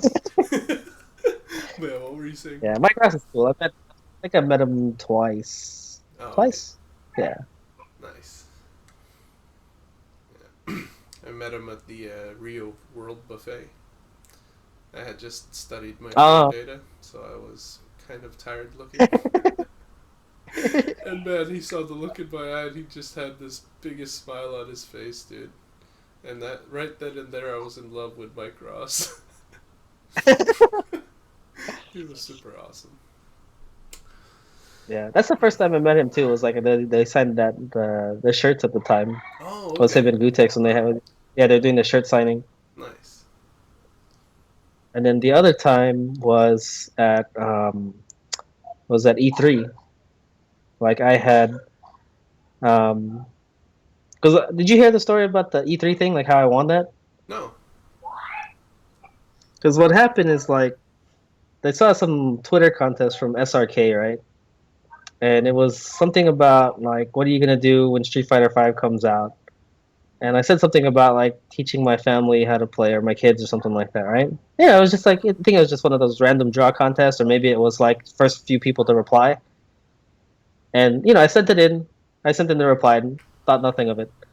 And like we went out somewhere in Arizona, like to this like national park place. Oh, okay. Tonto is what it's called. And so we're off the grid, like phone, no phone signal, nothing like that. And we finally get out of there, get out to like the road, and like signal comes back on my phone. And next thing I know, like some Twitter notification comes up, and I'm like, "The hell's this?" I was like, nobody I don't talk to anybody on Twitter. Yeah. And I was like, oh wait, that's that E3 thing. And I was like, holy crap! I was like, I got tickets to go to E3, but I got a pass. And like, I was happy at first, and then I was like, I don't know if I can get the time off. I got the time off, and then like I ended up just going by I went by myself, stayed with my brother-in-law who lives in LA, and sure enough, that first day, I go to park at the LA Convention Center, start walking into the wherever the entrance is, and right as I'm getting close there, like this bus pulls up, first guy that steps off, my cross right there, and I'm Oh just like, oh my damn! god. Did he recognize you from the No, last he didn't time? recognize me at all. Oh, So okay. I mean, he probably saw me that one time at Evo Yeah. 5 years ago. So I didn't expect him 4 years ago. So I didn't expect him to know who I was. But I was Yeah. just like, it's like, hey man, Street Fighter Five. Like, just started just talking, and then like I ended up, I just asked him to take a picture, and like that was like in the E3 like entrance hall, like right when you walk in. Oh, nice. Yeah, it's pretty chill, dude. Like, Yeah, I like Micross. So, to go back to AKG, we have a lot of new people these days. And I've been trying to gather up some advice for new people. Would you have any advice for any up and coming players? Or um, even TOs too, because man, you and Mary are like the legendary team. You, Mary, and Bombi, when you guys teamed up, you guys were like the AKG Trinity. It's like nothing could go wrong. It was just awesome. yeah. Thank you. I don't know. Like, what do you mean advice in terms of what? In terms of like just playing in general, or being Yeah, part of the like community, anything you or? could think of. Like, 'cause, I find that everybody has had important advice in their journey, but everybody else kind of has something else. People need different things. So any general advice that you have, even if it's a mindset or a situation. Well, every time like before Evo comes around, like for me personally, like I mean, even just tournaments in general, like my thing has always been like before I go into a tournament, like I want to make sure that I'm physically and I'm mentally, well, physically more important. Like I'm physically okay. So like if I'm sick, like I really don't want to go, or I don't feel like I should go, then I won't go. But if everything else like that is fine, then it's to make sure like don't eat too much before I go, Yeah, because you don't want to you don't nature want to get calls, or dozy you mouth. don't want to feel bloated, you don't want to Yeah, you know that kind of thing. And then make sure you have something like water or whatever to drink. And mentally, like I go in like never underestimating anybody, but always like respecting my opponents regardless of who it is I'm playing, because there's a lot of good players here, right? yeah, Like if I draw a good player to start, then it's like, okay, well, I don't think about who I'm playing in terms of like that particular player, other than trying to kind of think about like tendencies or things that things that they like to do. But I try to think about the character that they play, and like how I should handle that matchup. mm, Like to me, it's not, yeah, I'm playing this guy that's a good Laura player, yeah, but let me focus on what works well against this. What should I be doing? And like not trying to think ahead, because I know a lot of people, they'll maybe see like an unknown name in the bracket and then look like 2 or 3 steps ahead and be like, hey, if I win these 2 matches, I'm gonna play Banky. yeah, Like you start thinking about that, you lose your first match, and it's just like you might not see Banky unless you make it through like 6 other people. yeah. You better. He's waiting in grand finals. Yeah, so it's just like I'd say don't get ahead of yourself, and then just try to make sure like physically like you're okay to play.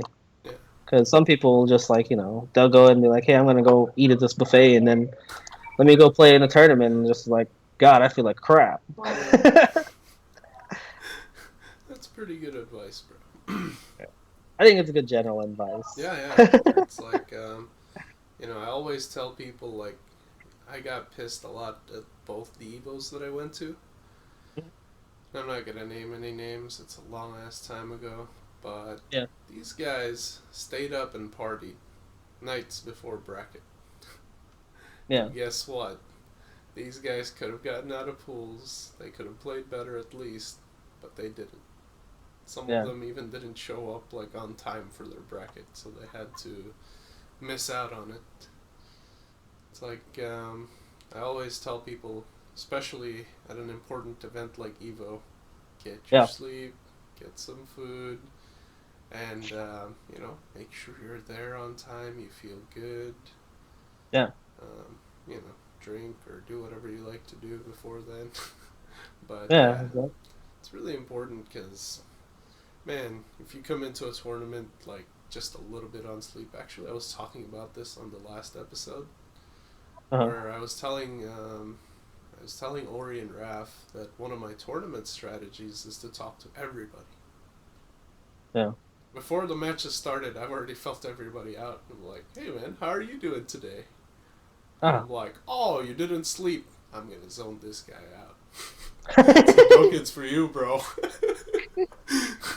And then, you know, it's like for other people, it's like, oh, he, like sometimes if they don't sleep, I'll just rush them down too, because I know that their reactions will be off. Yeah. You know, stuff like that. So yeah, it's very important to go into a tournament definitely prepared both mentally and physically, like you said. It's a good idea. I might have to take some of that into consideration. I never thought about just. I mean, you know, I've seen friends like before tournaments, and I'm like, "Hey, what's up, man? How you doing?" But I never thought of that in terms of like, how's that gonna affect them like in the tournament? Yeah, You know, like the assignments. That's a big thing too, because I mean, me and Mary had 8 a.m. pools, and like oh on damn. Saturday, so we were in Vegas on Wednesday. You know, my family's there, or yeah, my family's there. And so Thursday night, you know, people wanted to go do some stuff, but some people had Friday pool or 8 a.m. pools Friday. So I was like, well, this is the time for me to go do whatever I want and have fun. Like, I don't have to play Friday. Like, I'm just here to like support you guys and like watch and whoever else is gonna play and my AZ friends. Yeah. You know, Friday night came and I was like, people wanted to go do stuff because they were done with their stuff, and I'm like, no, I'm gonna turn in. Like, I need to sleep by at least 1 o'clock, if not earlier, so that I can get some sleep and I can wake up and be ready for this 8 a.m. pool. Yeah. Because you know, yeah, and you know, I don't do that just for Evo. Like, I do that in general. Like, even here, like, Yeah. luckily some of the tournaments here they run a little bit later now. Like Oh, before, they would run kind of like 4 o'clock, and I get out at 1:30. Kids got out of school at the last ones get out at like 3:30. So I'm like, all right, I'm gonna pick you guys up, then we're gonna go straight to this place and we're gonna go play. And like, you know, I've been up since 5 a.m. and I'm gonna go play a tournament 12 hours from now. yeah, and to take care of the kids too. Yeah. So now, like, you know, stuff's a little bit later. I can pick up the kids, go home, maybe take a nap if I feel like it, then be refreshed and be good to go. Nice. So, you know, do you have any favorite AKG stories you want to tell us? AKG stories. Oh man. Yeah. I don't know, cause let me see. Trying to think of a because I'm trying to think of something. I don't know if I want something local or something from like Evo or something. Well, dude, like, I pretty much ran down all the questions, so Yeah. you can tell me as many stories as you want. If you have a top 5 for just Alaska and just Evo, that's fine. Well, in terms of Evo, like I don't know, because I think 2011 was probably the best story, just in terms of like the money match against Utah, Yeah. and I actually just kind of told like some of the AZ guys here about how that was. Man, Because it was the year of this shirt that I'm wearing. I'm putting it up right now. So if you guys 'cause I look mean- at it, E Honda on the left, 2 characters over, Kazuya. This was a badass team. We took down the Koreans. Damn it. Because what happened at 2011 is we had set up a money match, and against Utah, who at the time, you know, there was Gustavo, 801 Strider, and I Peru. And those were the 2 top Utah players, and they, you know, they had made names for themselves in Street Fighter 4. Yeah. And for us, you know, our best players were Shinji, Yang, and Neo. And I remember like we had set up the money match and we had gone to their room and we're like chilling in their hotel room. There's the 5 of us that are gonna play. I want to say it was Cho, it was Banky, it was me,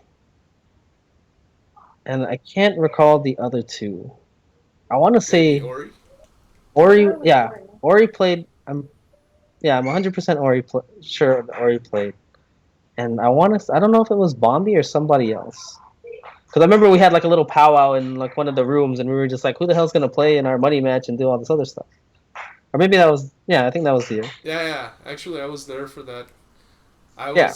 I remember fucking with you guys and be like, dude, I'll do it. And you guys were like, yeah, you play Ryu? And I'm like, no, dude, I'm here for Tekken.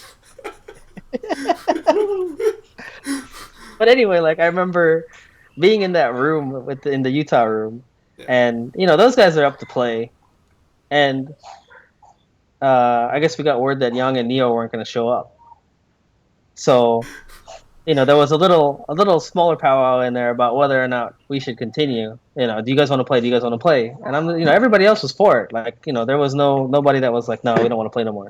Yeah. And then even Utah asked us, and they're just like, you guys want to play 5v5 money match without your two best players? And I'm like, we're like, yeah, we're good. And we ended up playing them, and I think we lost like 5-3. That's the infamous I don't respect that Wake Up Ultra by Cho. You gotta I've tell that heard. story, dude. You just can't say that. Well, what, You at least I gotta don't give them remember. the Cliff Notes I don't. version. I don't remember all the details of the match. I just remember towards the end, like game-winning kill. They're both sitting on the couch, and Peru decides to go in, and What Cho character wakes was up he playing? Ultra, and the first thing the minute he realizes that it's gonna hit, he looks over at Cho, and he's like, "I don't respect that." And Cho went to go reach out to like shake his hand, and like he just got up and didn't shake his hand. Oh, dang. So that's where that kind of stems. That's where that stemmed from. Yeah. Wasn't there the guy after that said he respected it? I don't remember if somebody said that in the room. That's the one thing I remember is. Okay. Yeah. That's the one thing that everybody tells me about. Yeah, That's I pretty actually, funny. I wouldn't be surprised if somebody was like, "No, I respect that." Like, at the time, like it's an option to go for. Like, Yeah. people gonna be salty when they lose, regardless. Yeah. And I think Cho ran it back a few times with that guy and still got that guy. Yeah, Cho's I don't pretty know. I don't know if infamous they ended for up that. playing again later. That was actually the time that I had my first Evo money match was against I think Scott Bot or whatever his name was, Oh, okay. and it's a Cody player that I had beat in the team tourney, Nice. and then he had called me out. And the thing that happened with that was, he was like, "Oh, I want to play that Honda player, blah blah blah, $20, whatever, first to three." Or yeah, I think it was first to three. And or first to three or first to five, one of the two.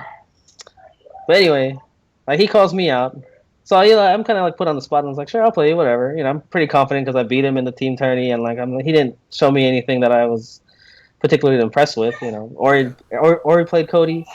Bo played Cody, and I was just like, there's nothing here. Yeah.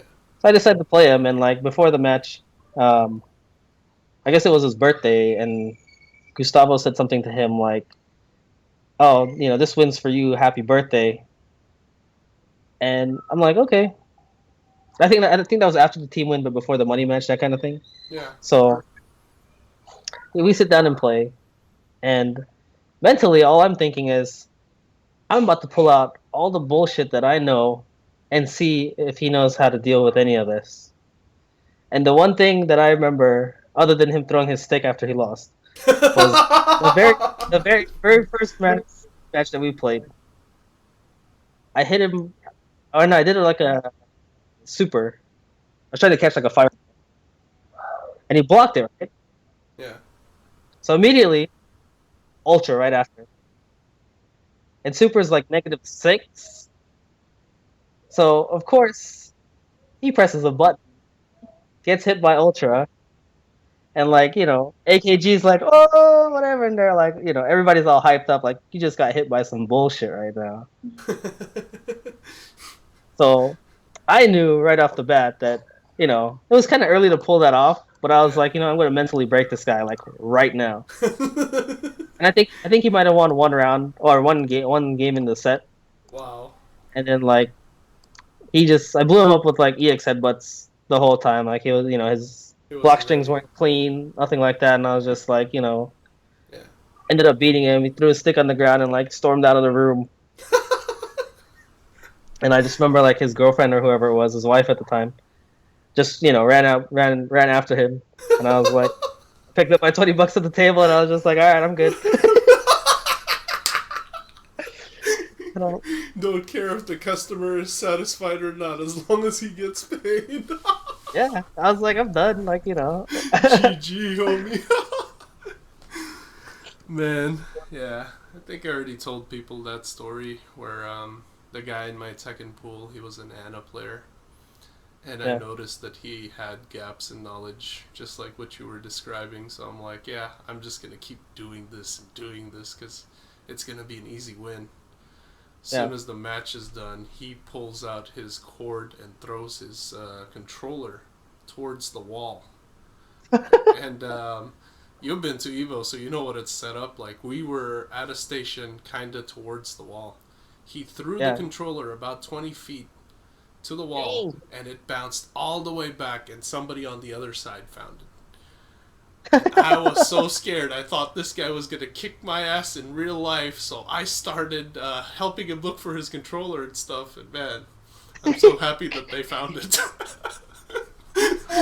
That's But bad. man, that was an awesome and scary time for me. But it was pretty cool though. Like after that, I kind of ran into him with his friends, and he was like, "Yeah, this is that Devil Jin player that beat the crap out of me." And he gave me some props after that, so it was pretty cool. I really enjoyed that Evo. That was one of the best Evos that I've been to. Oh, nice. Yeah. Oh man. Yeah, Let me see. Yeah, 2012. Like, I was pretty much. That's what I told you earlier. Like, I was kind of just in and out. I played my pool. I think I did 2-2, and then we kind of like did a little Vegas thing, and as a family, and then just left. 2013, I didn't go. 2014 was the year of Daigo. Yep. No, man, We was also the had year of the earlier. Grandmaster. I ended up Number losing 3, my next Honda, match after baby. that, Yeah. and like I think it was a Guile player. Like I wasn't, I was kind of just like, kind of not really content, but just more like, man, I just played Daigo on stream and got bodied, but I got to go back and play another match or so, Yeah. see if I can get out of this pool. So like my mind was kind of checked out in some ways because I was just like, I had a lot of fun playing on stream and just even losing, it was just like, Yeah, I mean, that's such a difficult task. Like, at 2011, I also got to play one of the pros that I kind of look up to. yeah, And I played like trash, dude. Like, that's probably my one Evo regret, is that when I played against this guy, I decided to play random. Because I knew that he knew how to work the game. So I was like, if I'm random, he probably won't know what to do. And I ended up losing really badly. And the funny thing is, I actually beat him in casuals after that too, so I was really salty. I could have made my name, a name for myself then and there. Because this guy was a known player. He had beaten Koreans back in the day too. yeah. And this was at a time where America was losing to the Koreans like so bad. I see. But yeah, bro. I mean, I've always been wishing that you guys would come back to Alaska because everybody misses you guys. I remember talking to Ori Watts after the stream last time, and we started talking about food, and then he brought up Mary's adobo again. He's like, man, it's just so much better than yours, bro. And I'm like, yeah, bro, I know, man. But, it almost felt like he was trying to tell me to get better at, level up my adobo game. trying to give you that advice that you're Yeah, seeking. I'm like, man, okay. I was thinking, I'm like, man, I'm gonna, like for some, like probably even for your episode, I'd like to revisit it someday. And try to add like a little twist to it. So maybe next time I could have both you and Mary on, and you guys can show me how to make some real legendary adobo. That way I can make the AK scene bigger again. um, so yeah, like every once in a while we get talks into food, and yeah, that's like the number one thing that comes up is Mary's adobo. Oh, let me see. Easy loves my Evo 2015. I don't. There wasn't really anything there. I mean, in terms of like everybody did bad. The story for AKG there was AKG um, CG making it at pools. Yep. Like I was really happy to kind of like I'd faltered in pools. Like I'd seen Bombi and everybody else kind of falter in pools, and like I had pretty much been around CG for I think almost every pool match that he played, and it was really cool to see him kind of put things together and kind of like tap him on the shoulder and like kind of give him like, hey, this guy's doing this, blow this up right now, and like seeing him apply that and then like win, and then like there's a picture. I think I posted a picture on Facebook of him. So if you whenever you do if you do an episode on him, Yeah. like I think I put like the caption was like, here's the picture of a man who made it out of pools. And like it was like right after pools, like everybody, I'm all hyped for him, and like he's just standing around.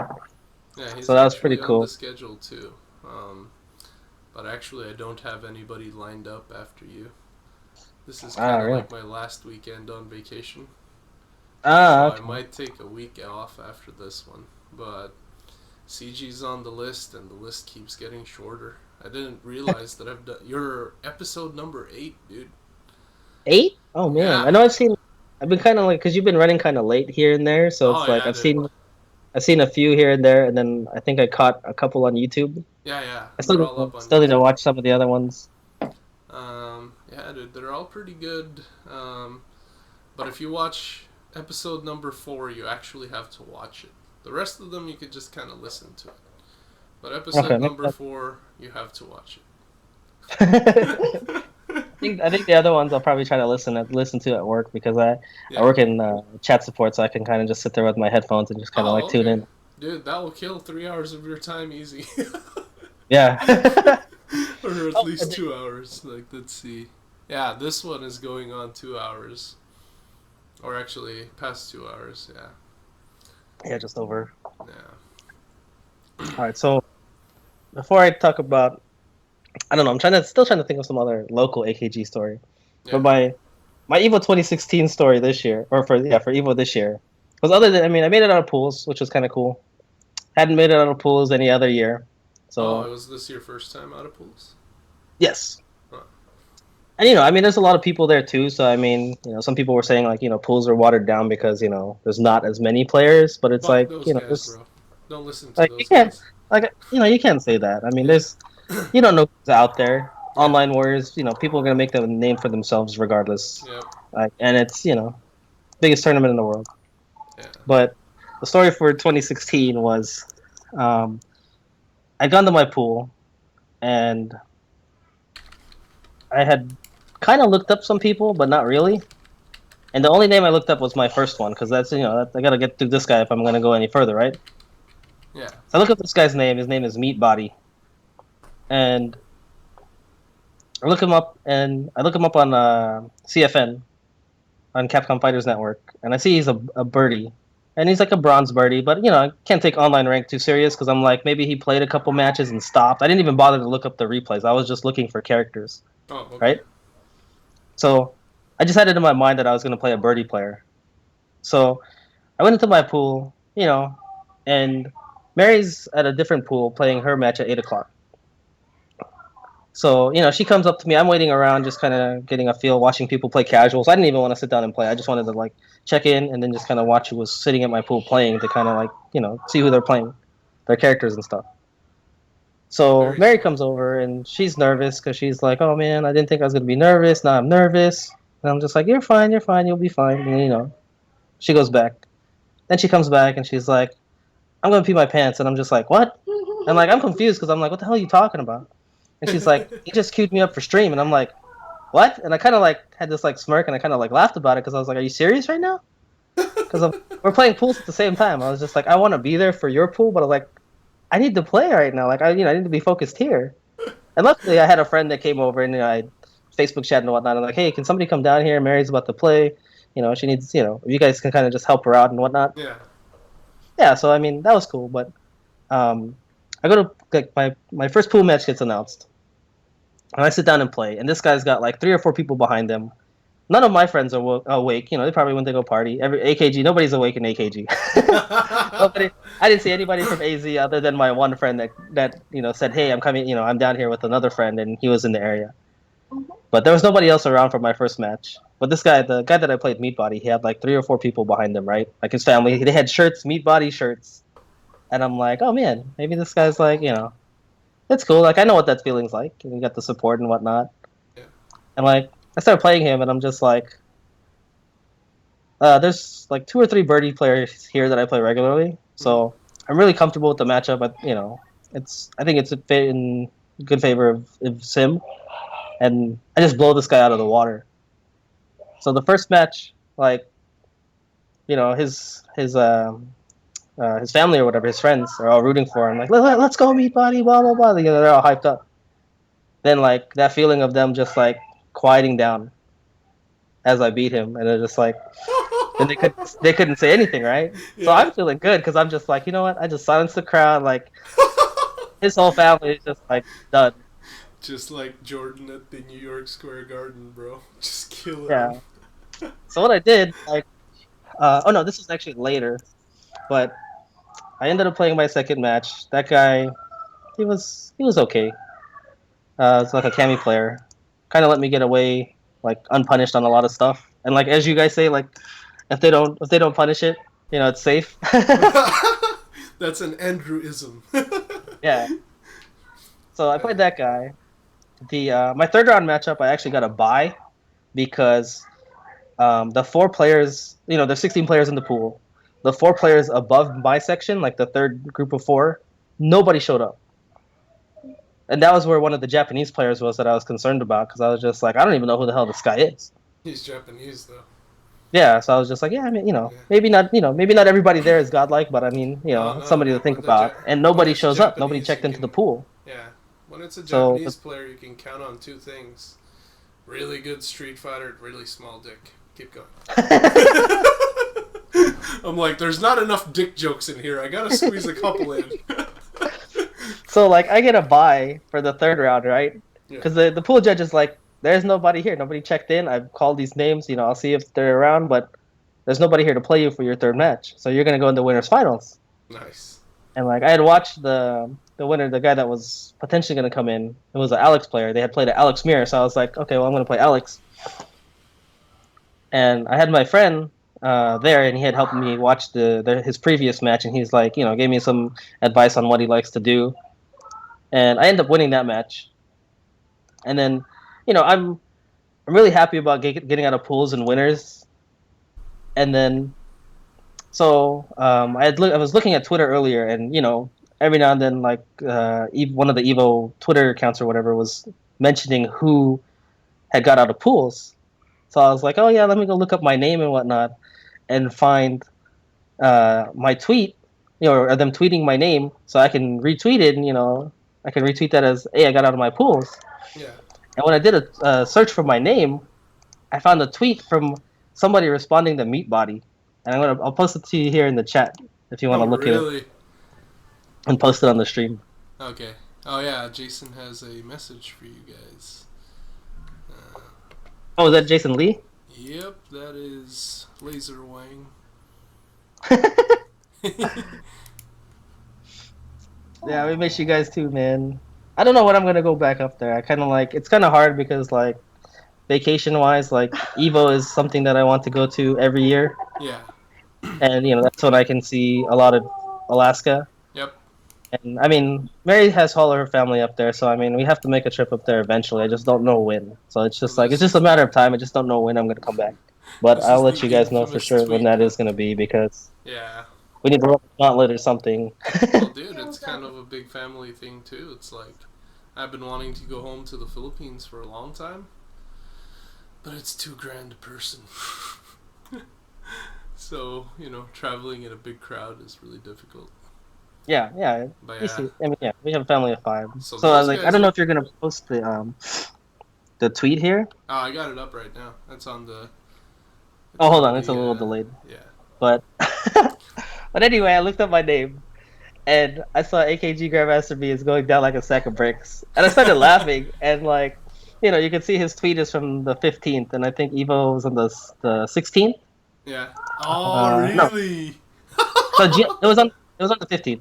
Yeah.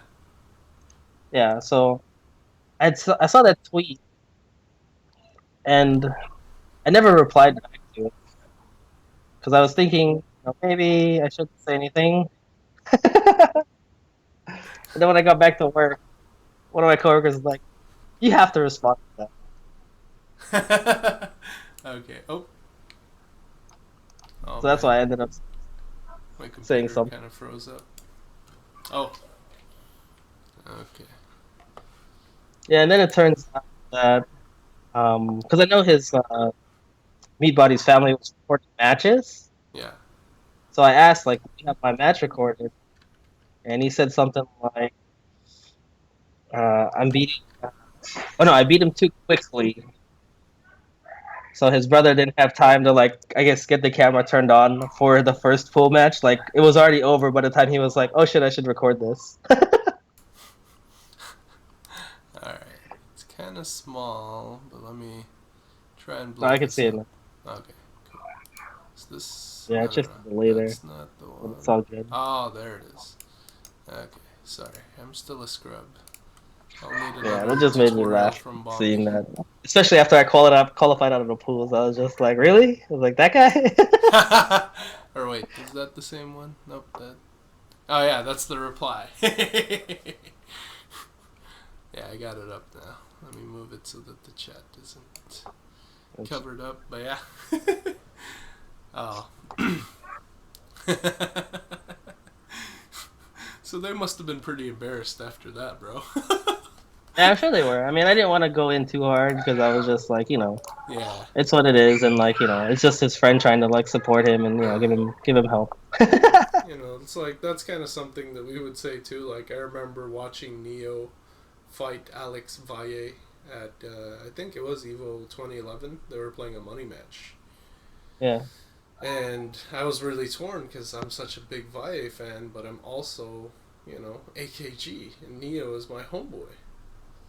So I decided to rep AKG, so as much as it broke my heart, when I was watching them play, I yelled out, "Fuck Alex Valle! Kick his ass, Neo!" And then Neo got bodied. And, I made my getaway. There were some guys that gave me dirty looks after I said that. But, you gotta support your homie, just like what you're telling these guys. And it was pretty. Well, it's bound to happen. I mean, it's just. I mean, the Tucson guys here, and I mean, just Phoenix, the Phoenix guys in general. Like, we try to be pretty hype in terms of like, people's matches and stuff too. I mean, throw people off their game, anything. It's all part of the thing. And some people like, oh, you guys should quiet down. Like, why do I need to quiet down? I was just like, I'm here to support my friend. Yeah. So Yeah, it comes with the territory. I mean, Yeah. that's why I like. Oh. To go back like on when you were talking about training, like that's why like I don't try to use the like play and like try to hear things, like try to make sound a big part of like reacting to stuff like when I play somebody. Yeah. Because I know like in the tournament environment, like there might be a headset there to help me out, Yeah. but there might not be, and then I can't rely on myself hearing Hadoken or hearing something else and reacting to it to help me win. Like I gotta zone that out because there could be somebody else, cheering for their friend, or could be background noise. Maybe the monitor sound doesn't work, something like that. Yeah. Oh, excuse me. Yeah, so like I try not to make that a big part of my training regimen is having the sound. I mean, it's obviously you want to hear things, but at the same time, like there might be a situation where you can't. Yeah. Actually, that's something that I've kind of been trying to prepare for. The Yeah. headset that I'm wearing right now is actually John-proof. And, you know, for those who have been listening, they know how loud John can get. And I had him sitting next to me, yelling at my face while I was playing a set. And he tried everything, and I couldn't hear him at all.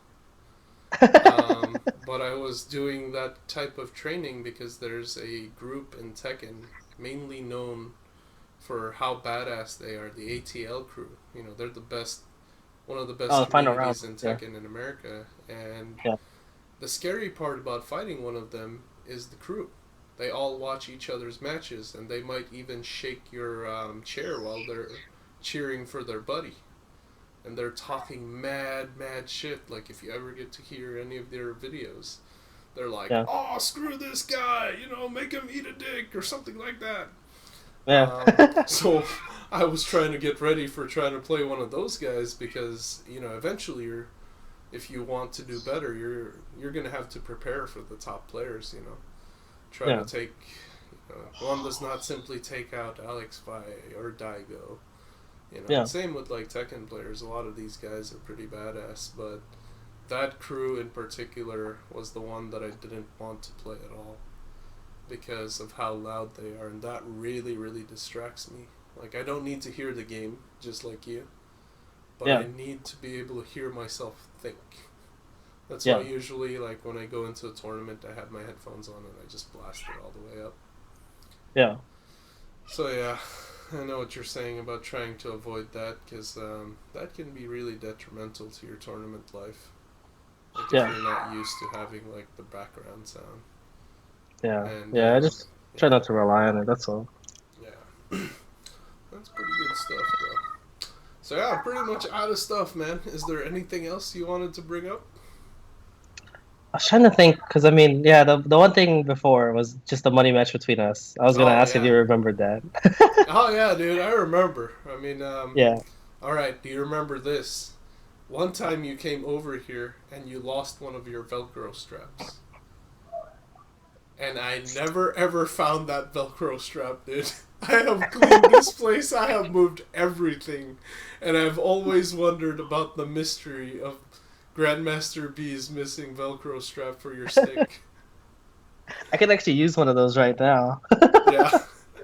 Man, too bad you're not here. I just ordered a bunch of them from Amazon. That's actually what I was thinking about. I'm like, man, I remember Benny had one of these things. These are pretty cool. But yeah. I'm trying to think, because, let me see. Yeah, because there was the, that was you already had the origin story.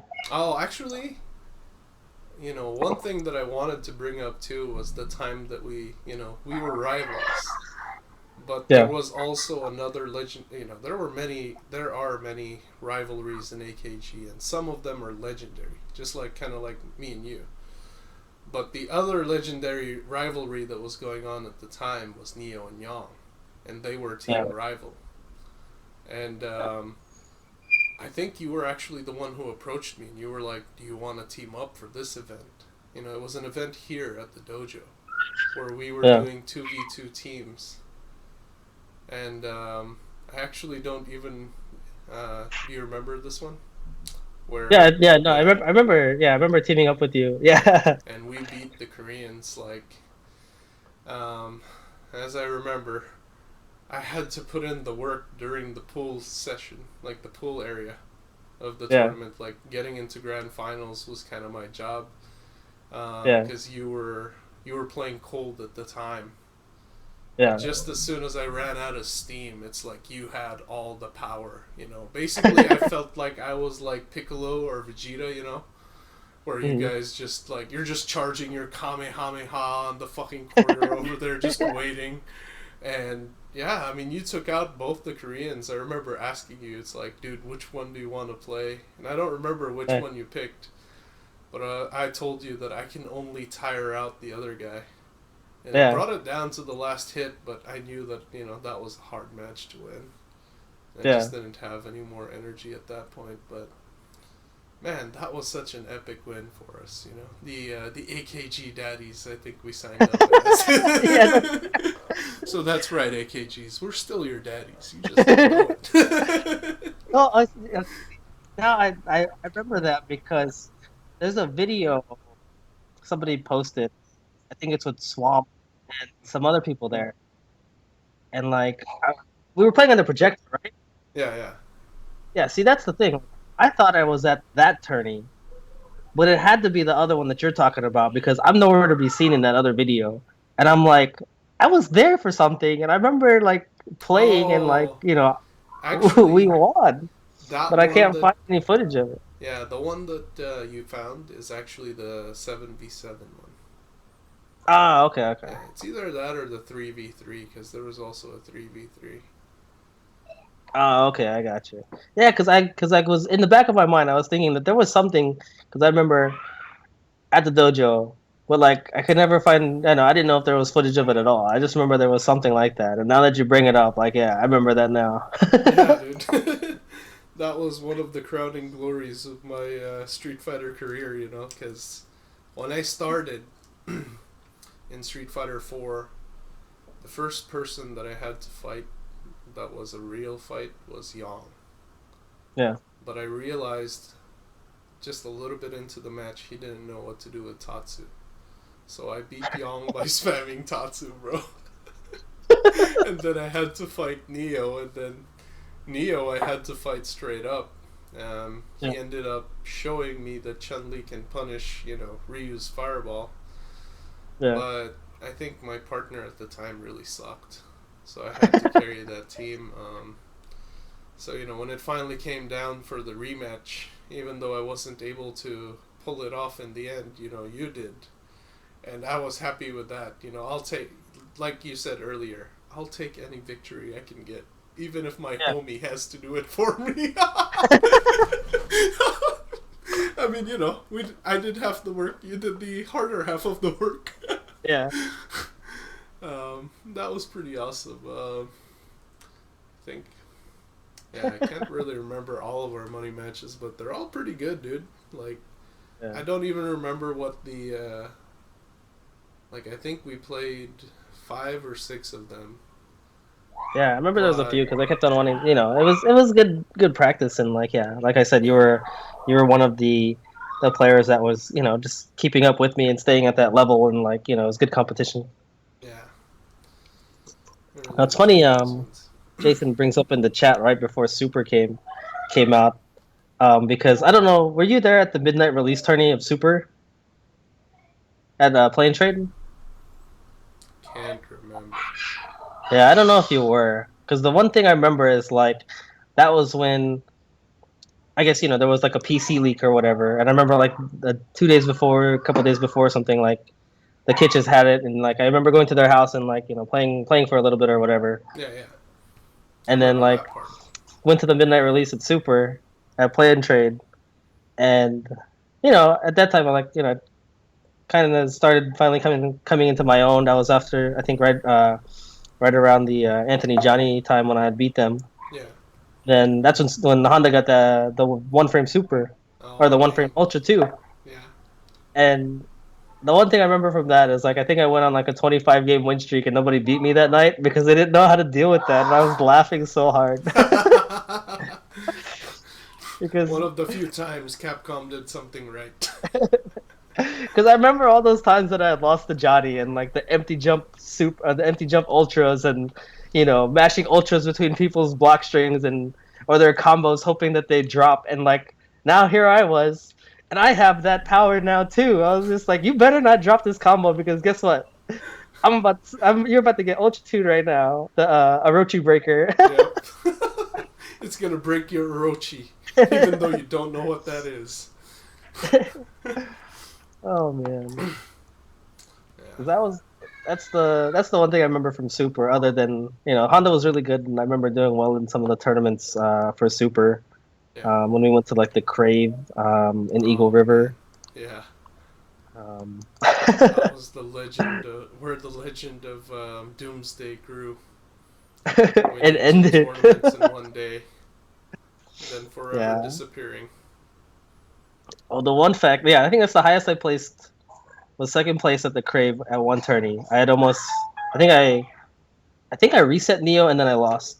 Oh.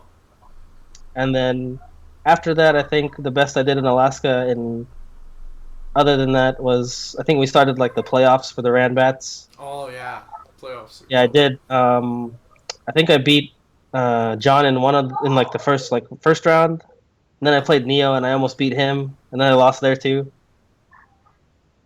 And then other than that, I think it was Senshi-Con was probably the biggest ones for me.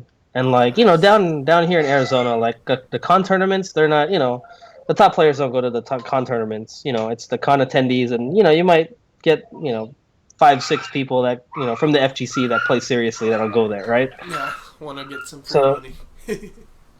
yeah, so for them, that's for the FGC here. That's not a big that's not a big tournament win. If you go there and win a tournament, like yeah, cool, whatever. But who else showed up? In Alaska, like Senshi-Con was like our major. Like I remember when the first one came out, like everybody in town was gonna go out to that. Yeah. And for me, like I really wanted to do well, and I think the first Senshi-Con I went to, I think I got fourth. I lost to Bo, and I forgot who got top three. I think it was Bo. I want to say Bo, Young, and Neo, and I got fourth. Oh, Uh, I remember that top four because I was commentating it. yeah, and I remember I lost to Bo. Like I think it was like a walk up throw, Oh man. and yeah, he had done something, and I was like, wasn't expecting it. He just walked up and threw me because I was expecting to get hit.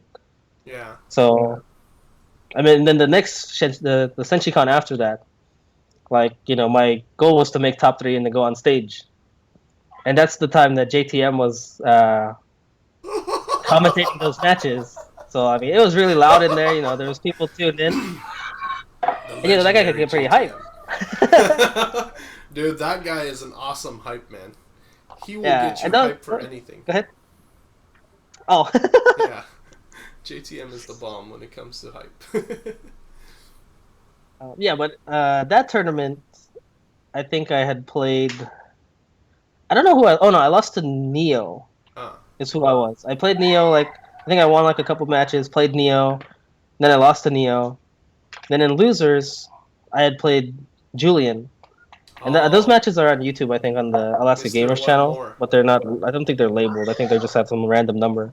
Oh, okay. But I played Julian, and he had caught me. Like I was pretty much dead to rights. It was like last game, last round for him, Yeah. or yeah, match point for him. Excuse me. And then I'd made this crazy comeback, and like JTM got like ridiculously hyped, like saying like, "Is Benny gonna come back from this?" Yeah. I'm at my, got nothing to play for anymore. Came back and I beat him. Then I did the same thing to Cho because I think Cho was next. Like there was, we had a pretty close match, and then he's just like, JTM was pretty hype, and he's like, oh yeah, Benny, he's made this comeback earlier. Let's see if he could do it again. Like he started playing like I think the Gao music or something, and then Cho beat me, and like I think I recall Cho like yelling at him and saying, "Hey, shut that off." And then like, but then I Salty end up winning. motherfucker. Yeah, so I ended up winning against Cho. I think the final match to get in the top three was Banky, Oh wow. and I don't know if that's recorded or I don't know if where the match is at, but it was a pretty close match, and I won at the end with a fireball read. Like it was just pretty close, like 5% health, and I was like, I think he's gonna throw a fireball now. I jumped and I won off of that, Nice. and then I was happy to make top three. I was just like, and who was left was Neo and Ori.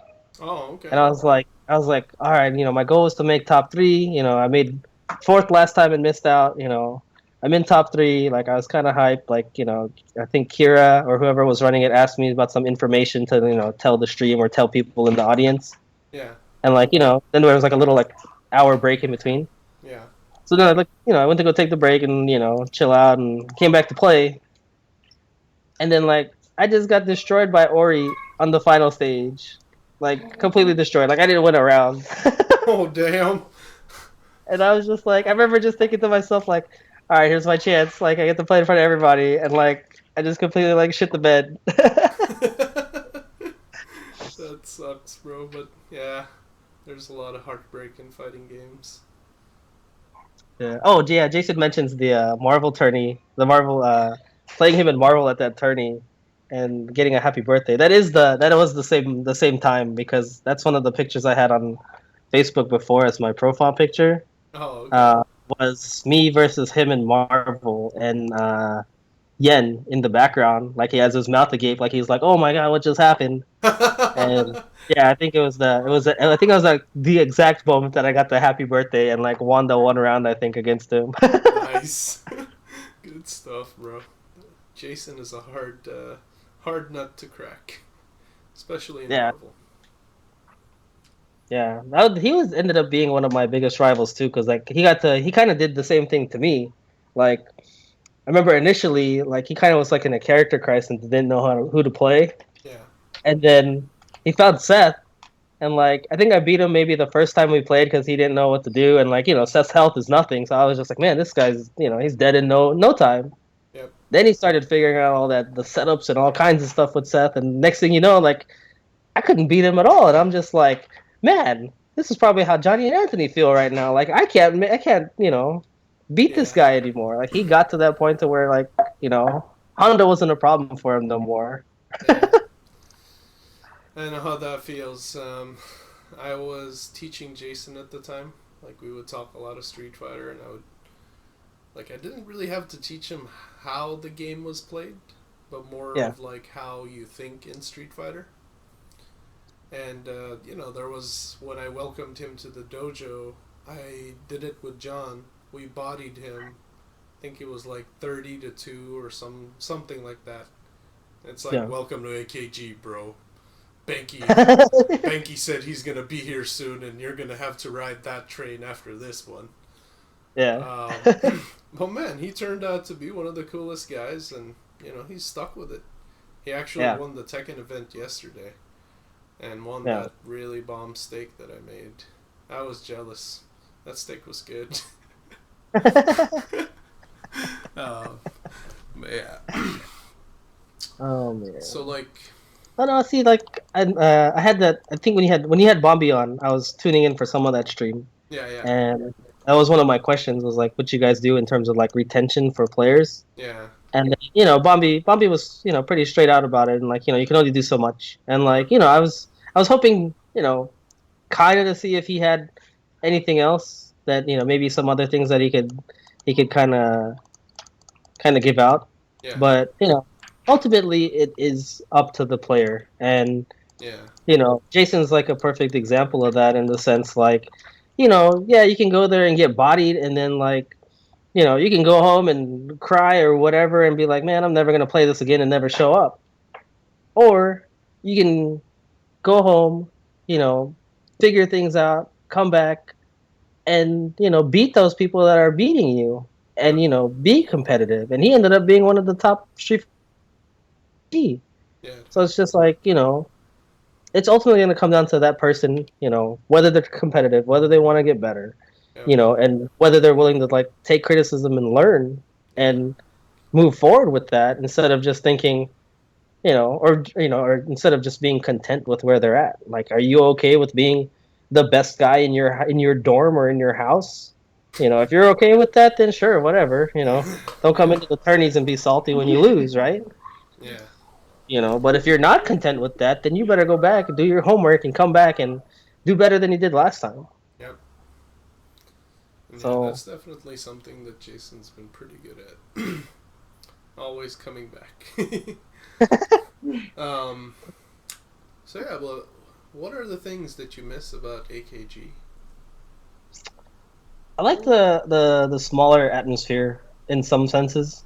In Yep. some sense, just because like, I mean, you always got to play like a lot of the same players. Like we kind of just had like a regular group of people. It was kind of like it's almost like my training group now of like the 8 to 10 people, and we all just went to the tourneys all the time. Like yeah, we'd play each other all the time, but then there's that like camaraderie there because like this is our community. Like it's small enough to where everybody like hangs out and like we're like family and like people remember I didn't go out to those Denny sessions, but I remember because it was too late.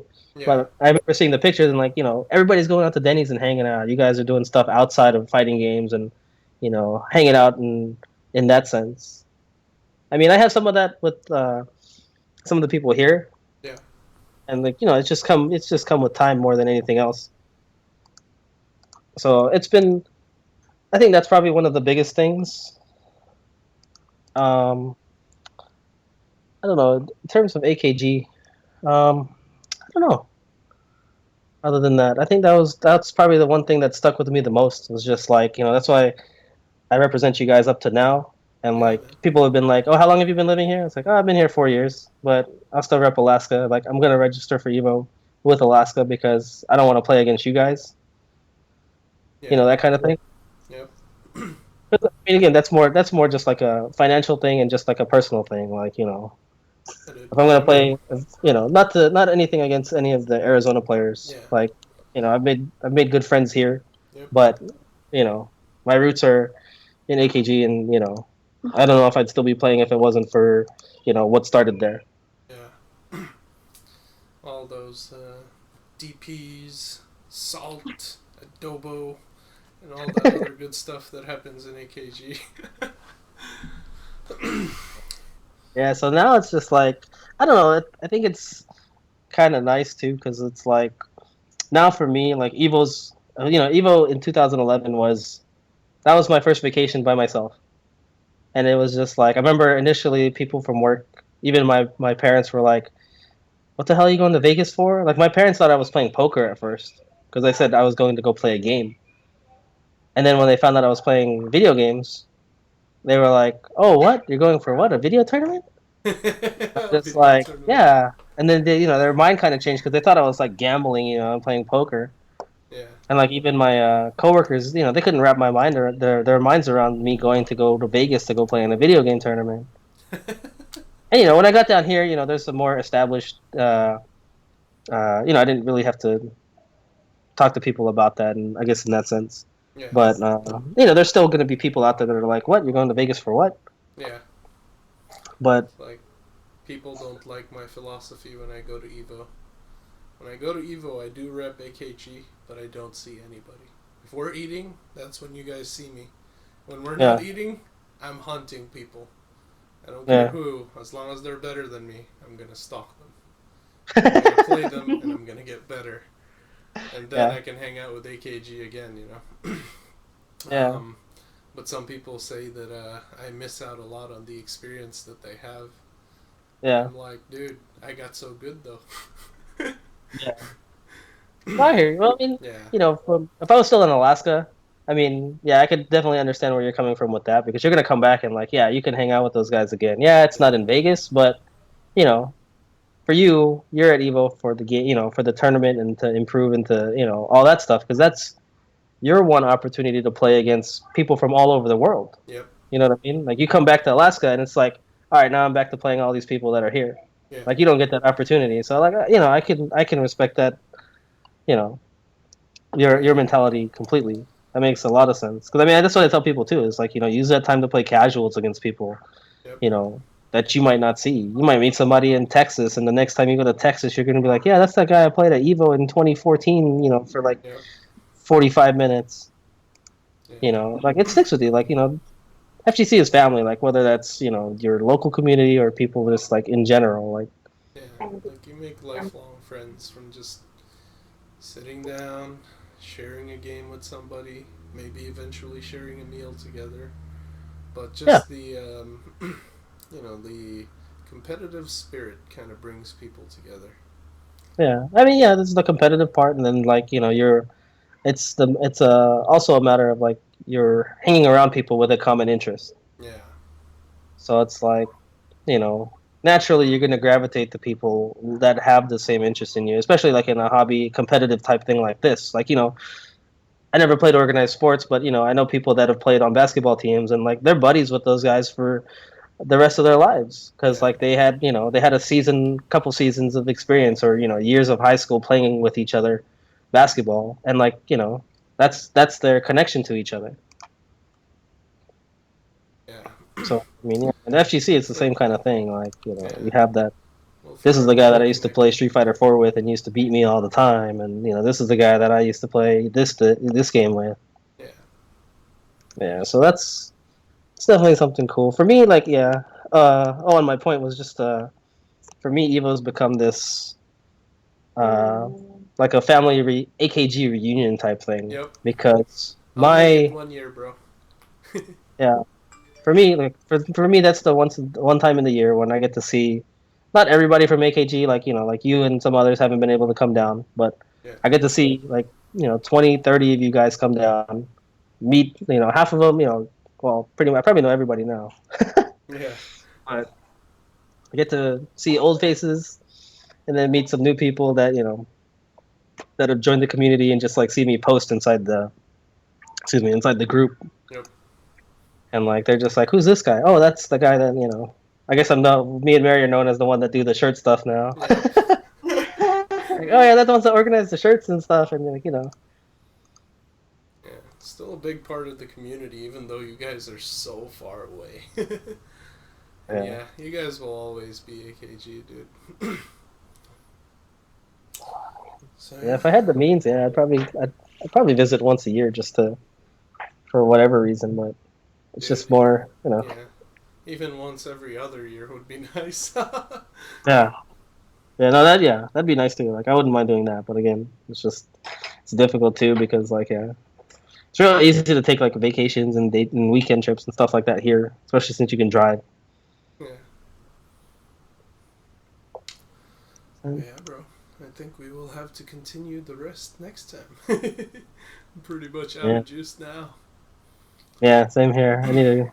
It's gonna run a set against somebody because in terms of one last thing, in terms of like you talk about running community stuff here. I don't know if you saw my post on it, but I was gonna do an online round robin with like just like my training partners, right? Like it was 8 to 10 of us. Yeah. And I asked them, I said, hey, do you guys want to do like an online round robin? And they're like, yeah, that'd be kind of cool. Then I thought about it and I was like, you know what? Let me gauge the interest of this whole community.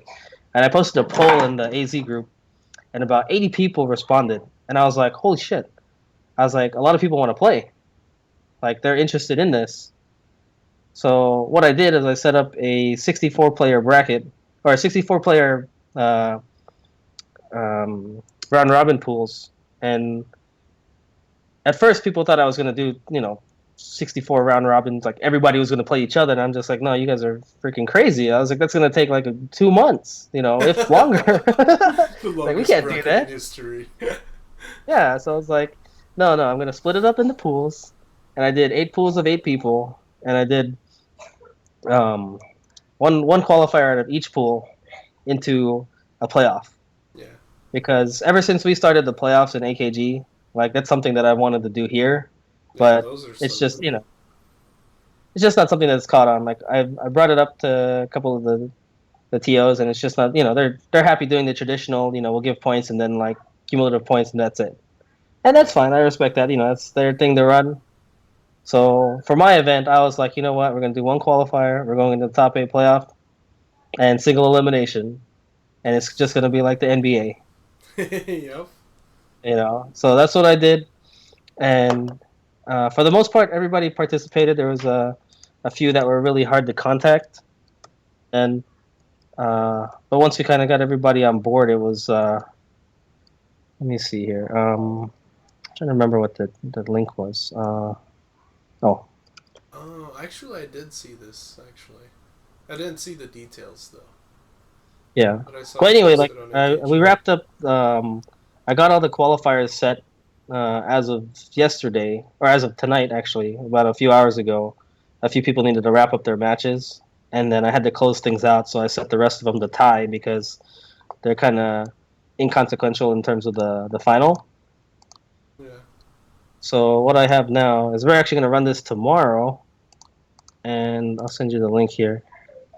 We're going to run this tomorrow, and I actually qualified out of my pool, and then there's seven other people, and we're going to run this tomorrow on stream at 8 o'clock AZ time, so it'll be 7 o'clock for you guys. Oh, okay, cool. So everything's 1st to 5 set, and I'll probably be playing right around like 8:45, something like that, or 7:45 for you guys. Oh, okay. But if you guys want to tune into the whole thing, yeah, Yeah. that's something I decided to do, and I thought it was kind of cool because like, I know not everybody can make it to offline things like Yeah. life, work, whatever. So I decided online, it's not ideal, but if it can bring people together to play and run some sets and And I'll still kind of get you feel guys feel better. involved in the community, like that's what I wanted to do. Yeah. Well, I mean, that's a pretty good thing. I mean, maybe someday you'd be able to do a Ranbat AKG style and show them what's up with the playoffs, because that's actually been pretty convenient. Yeah. Like, the last one, I wasn't really able to play in all of them. Yeah. So I earned my points, and in the end, I was still able to win, It's like not Yeah. everybody can make it out to every single event or be able to play at every single event. Yeah. And, Yeah. Knowing who you're going to play like a couple weeks in advance just kind of builds up for it. It's like I get really excited. I'm like, oh, I got this guy first round. This is going to be a really dope match, Yeah. But, yeah, like, I think people are just hesitant because they haven't tried it yet. Yeah. Well, see, I think I look at it in terms of this because it's um, like the one qualifier thing was the biggest thing I got the feedback about was like people wanted there to be at least two so that after one person qualified, there was still something else to fight for, right? Yeah. Because there was a few people that bowed out after a qualifier was done or somebody qualified because it's like, well, why am I going to finish my sets? And while I can respect that decision in that sense because it's like, hey, I don't have anything to play for. Like, I would still like them to finish their sets, but that's not as big of a deal as somebody that's really hard to contact and hasn't played any sets. Yeah. If you played 5 sets and you realize you're out of the running and you're done, like I'm better with that than the fact that hey, I don't know how to get a reach of this guy. It's been 4 days and I can't set up a match with him at all. So I don't know. Like I've got ideas already for the second one because what I want to do is I'm going to do a bigger playoff. Oh, okay. And instead of just one person out, probably still cap it at 64 because I think that's a good number. That's not too crazy and it's not too small for the community. Yep. And I'm going to do like a 2-person out and then do basically like a full NBA playoff bracket with Nice. 8 people, 8 people on each side, and seed them all based on like final results. Yeah. And have like the ones play the twos, and then it'll just progress down. Because I like the single elimination aspect. I think it brings drama in the sense it's like you play a round robin and like you play all your sets, but there's no kind of like sense of elimination until later on, right? Yeah, until you count all the points. Yeah, and then the single elimination, like you're in the bracket, but that this next match if you lose you're done. Like there's no losers bracket, there's no losers final or losers bracket to fight through. You're done. Like it's over. Losers suck. Yeah. Do or die. I think originally like our because I remember talking to Bombi about this, and I think originally the idea for doing the playoffs was one because of varying attendance. Yeah. And like we didn't want people that maybe there's a eight person Tekken bracket and I'm the 8th person, but I get a point, right? Yeah. Like I don't necessarily, but I'm ass in Tekken, so if there was a 16-man bracket, I'd probably be like 13. Yeah. But because people didn't show up, I get a point, and we're good, right? I'm in the ranking boards, but that's not indicative of like where I should be. Yeah. So like you said, the playoffs allow for variance in attendance. Like if you do well, and you still get your chance to play and play for the championship in a sense. And it's just like just like the NBA or other sports. Like you get to a point to where you qualify, and then you can kind of have that rest period where you're just like now time to focus on do I need to attend all of these or can I just Yeah. Like the playoffs actually. I've been thinking about the meta for it, and I don't know if anybody else has thought about it. But, with how good I am in Tekken compared to what I have up here, I can basically manipulate the bracket so that I could potentially play the hardest match first. Yeah. So like, I could join one tournament and get the proper placement. Like if I want to get rid of whoever the first seed will be, I just need to make sure that I'm top 8. I'm number 8. Yeah. 8 will always play 1. So I'm like, you could also do that with other players if you think somebody would be easier than somebody else. Like sometimes there's a rock, paper, scissors between 3 people where A beats B, but B can beat C, and C beats A. So, it's kind of a cool concept that people can really use a lot of mind games for in and out of game, And overall, it's just a fun event. I mean, like you said, it does feel kind of like the NBA playoffs, where it's like, yo, man, we were just playing the regular season. Now we're really playing for real. Yeah, like this is for everything. Yep, this is the business right here. I remember we did playoffs for Tekken at Fat Boy Vapors. Man, I was so in the zone for that tournament. I didn't talk to anybody. I just played my games, and I think John and Sean were commentating. Yeah. They were like, dude, look at that look in his face, man. He's going to kill somebody right now because he's just not even smiling anymore. Yeah. But yeah, I mean, it gives you time to prepare mentally for the games. Like, I don't know, like we were talking about it earlier, and I'm actually kind of guilty of not taking your advice of getting ahead of myself. I'm one of the people who would always get ahead of myself in the bracket. Like, in Street Fighter, I would look at the bracket and I'm like, oh, I can beat this guy, I can beat that guy, and then, I have to fight Benny next. Yeah. And here's another strat for you guys. I used to keep videos on my phone. And when I'm like, oh, this is going to be a tough match, I'm going to go watch this video right now and kind of refresh myself for all of the notes. It's like, oh, you can punish this with that, you can punish that with that, or this normal beats that normal type of information. And, I'd watch some of my matches, and it's very funny because some people would be like, man, he's getting really lucky with that poke over there. I don't know how he's getting away with that. And, he just doesn't know that I just watched Daigo 5 minutes ago. And I saw Daigo do this, so I'm like, I'm pretty sure it works. If he can do it, I can do it too. So, I remember jabbing out Fei Long's Rekkas. Yeah. And at first they were like, oh, he got lucky. And then I got it again. He's like, man, this is like the luckiest man alive. But after the 5th or 6th time, they're like, yeah, this guy does weird shit like that sometimes. So that maybe he is doing that on purpose. Yeah.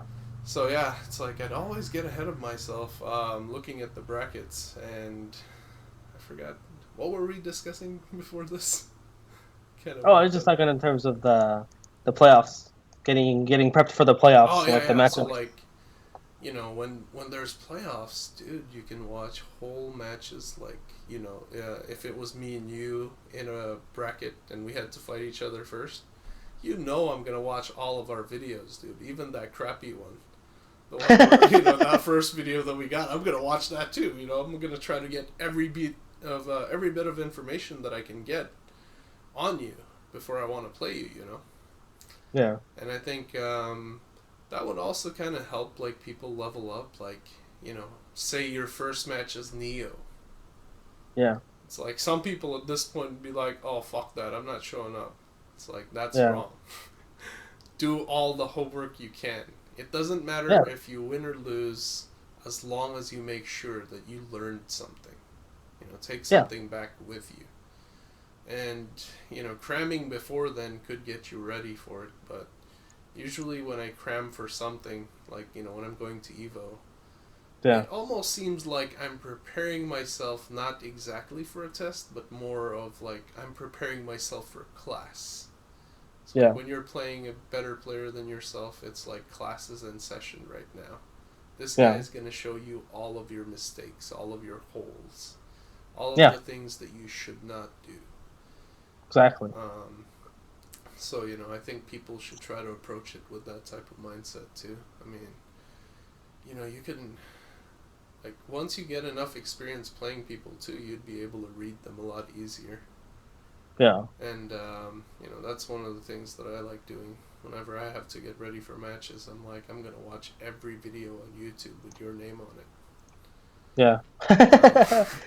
And I would even watch games that people commentate. Yeah. Because man, like like this right now, we can't really compete against each other. I mean, I can't even really play. But if we could compete against each other, I already gained a lot into your mindset, and that kind of gives me a better way of understanding you in a fight. When we're playing, it gives me insight into what you're thinking. And I think that some people should try to utilize that too. So if they find if you were commentating a match, that would be pretty interesting, especially if they're trying to gun for you. So if they ever find any content on a player, use that for homework too. Don't just use gameplay, basically, is what I'm saying. Yeah. Try to Oh yeah, find that's what's true. inside. That's true. I never thought about that in terms of like the commentary. Yeah. Because I've been trying to commentate more. Like it's something that I really enjoy doing, and I kind of like explaining like the parts where like I think somebody's gonna do something, or trying to explain like why somebody's doing something, or what's being effective. What's effective in the match. Like those are the kind of things that I'm looking for, and it's not just in terms of like just commentating what's there, but also for the people, like when they view their matches later, like the person that lost, like why were they losing? Oh, you ate like 8 stand fierces from Chun-Li just now. Yeah, or I want, if you're not aware of that, I'm gonna make you aware of that, and like you need to do something about that. You know what I mean? And it's like, I don't know, it's kind of funny. Like you bring up the whole thing about watching people on YouTube, because that's every time before Evo. Like that's something that I always think about. Is like I know people, like I look up some people, but like this year I looked up one person. Everybody else I looked at the Japanese guy, but I couldn't find anything, and I was just like, okay, well, whatever. I'll just kind of go in, because like he's 3 matches ahead, or he's 3 matches ahead. Like I won't think about that until then, and I'll have some data watching him if he's there, right? Yeah. But that's one thing I was thinking about before Evo, is because like I have a website up, and then like I have videos. There's videos from the Ranbats. There's videos from just online play. Yep. People could search CFN now. Like that's huge in terms of like if you play online and somebody knows your tag, like they can look through all your replays on CFN and see your ranked matches, see your casual matches, see your battle lounge matches, and like do all that research there, and like I wonder how much people like really jump into that, because like I don't know, I personally am not worried about that at all, because the way I kind of look at it is like that's in my past.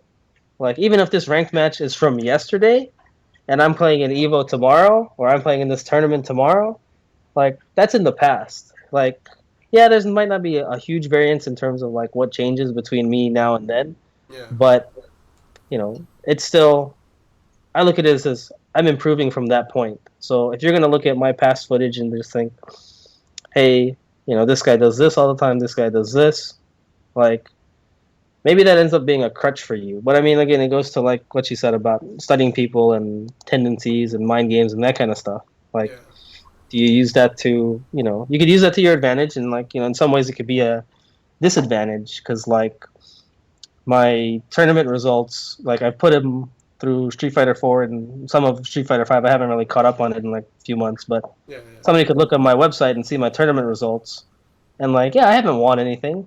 So, I mean, do they go in there and look at it and be like, oh man, this is just some like sim player, he doesn't even do well at his locals, and underestimate me, and kind of go in like, and overlook me, and then lose and be like, oh man, that's that guy that I looked up. You know what I mean? Yeah.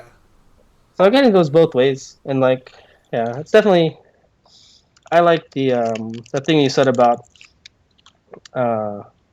looking up people's, or knowing who you're gonna play ahead of time, because I actually got feedback from the online round robin from one of the players saying that they were looking up who they were gonna play, and after each set they were like, who am I gonna play next? What character did they play? And they were trying to like look up information and about the matchup, frame data, whatever, what have you, and try to help them out that way to Yeah. better prepare themselves.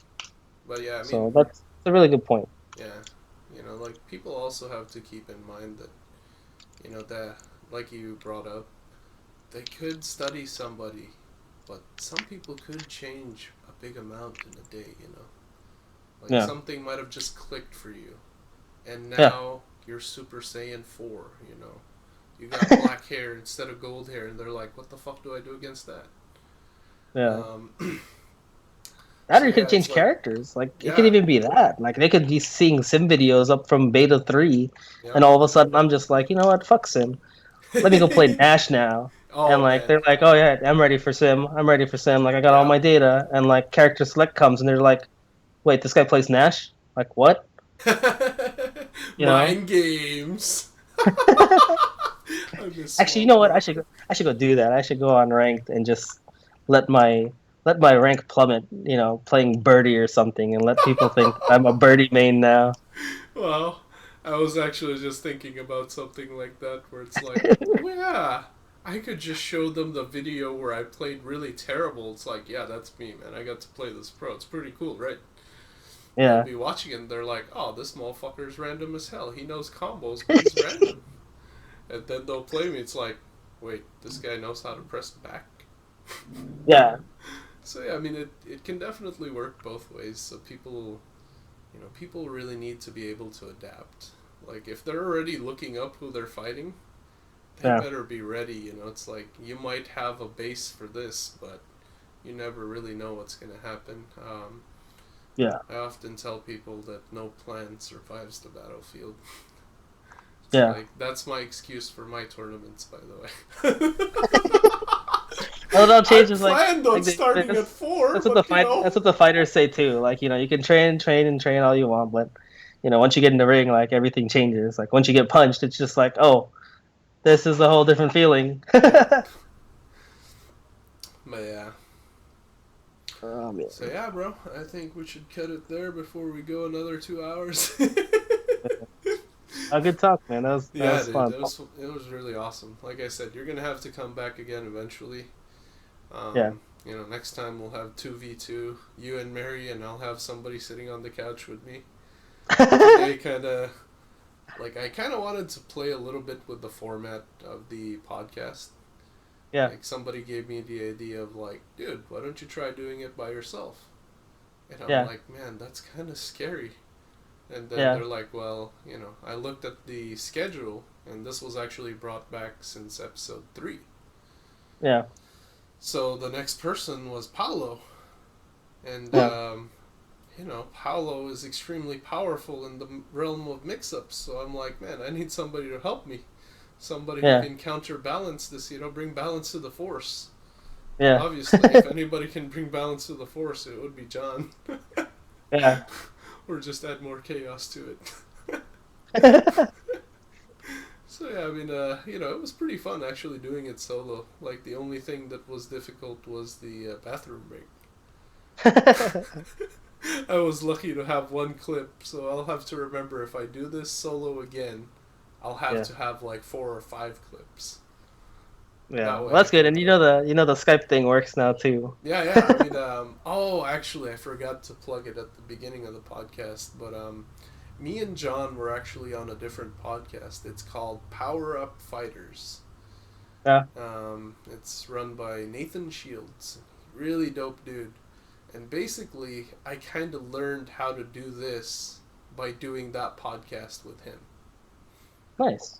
So, that kind of worked out, and I already had like the settings all set up, so I was fairly confident about today. Like, cool. Before today, I was like, man, I might have to go to reschedule with Benny. I don't know how this is gonna work. And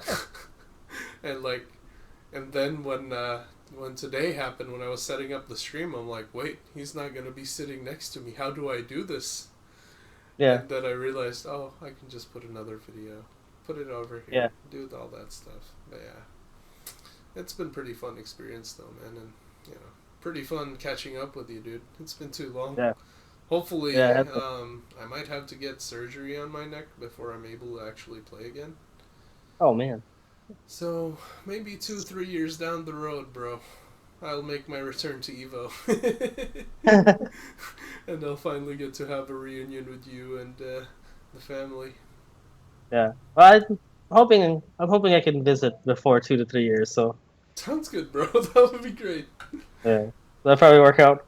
That'll probably work out in your favor. But yeah, I mean, now that you know that the Skype thing works, maybe we can get somebody else. Who else is out there? Dude, Swamp is actually Swamp. one of Yeah, the that's people. actually what I was gonna say too. Swamp. Yep. Yeah, he's in like New Zealand or something, right? Yep. And actually, Yeah, Neo see? and Young also. So they will be Yeah. here. And I'm going to tell them the story of how we bodied them and make them sit through it. I'm like, Neo, Young, you have a million stories of you bodying us. But we have a few that are epic. Better than those stories. The one where you guys lose. Yeah. But yeah, eventually I want to do like some crossover episodes where I bring like, you know, like I'd like to have you, Bombi, and Mary actually on one day to kind of discuss like the trinity of AKG and how perfect tournaments were. Because you know, like, you know, I'm not talking shit to Bombi or anything, but the tournaments here have never worked as good as when you guys were all doing it, you know. Like, I think that was, like, the most efficient, the most oiled this machine had ever been. Yeah. So, Well, I mean, we there was a were- lot of help going on all around. So Oh, yeah, I mean- AKG's always that way, but, you know, it's like, you guys actually were enforcing time and everything. It's like, hey, man, be here at this time. Not 5 minutes later, not an hour later. yeah, Be here at this time. And yeah, I think for the most part, you know, people have been on time. But every once in a while we'll be like 5-10 minutes late, sometimes 30 minutes, but usually not a big deal. It's not like my old tournaments where it's like, we're a couple hours late. We can start now.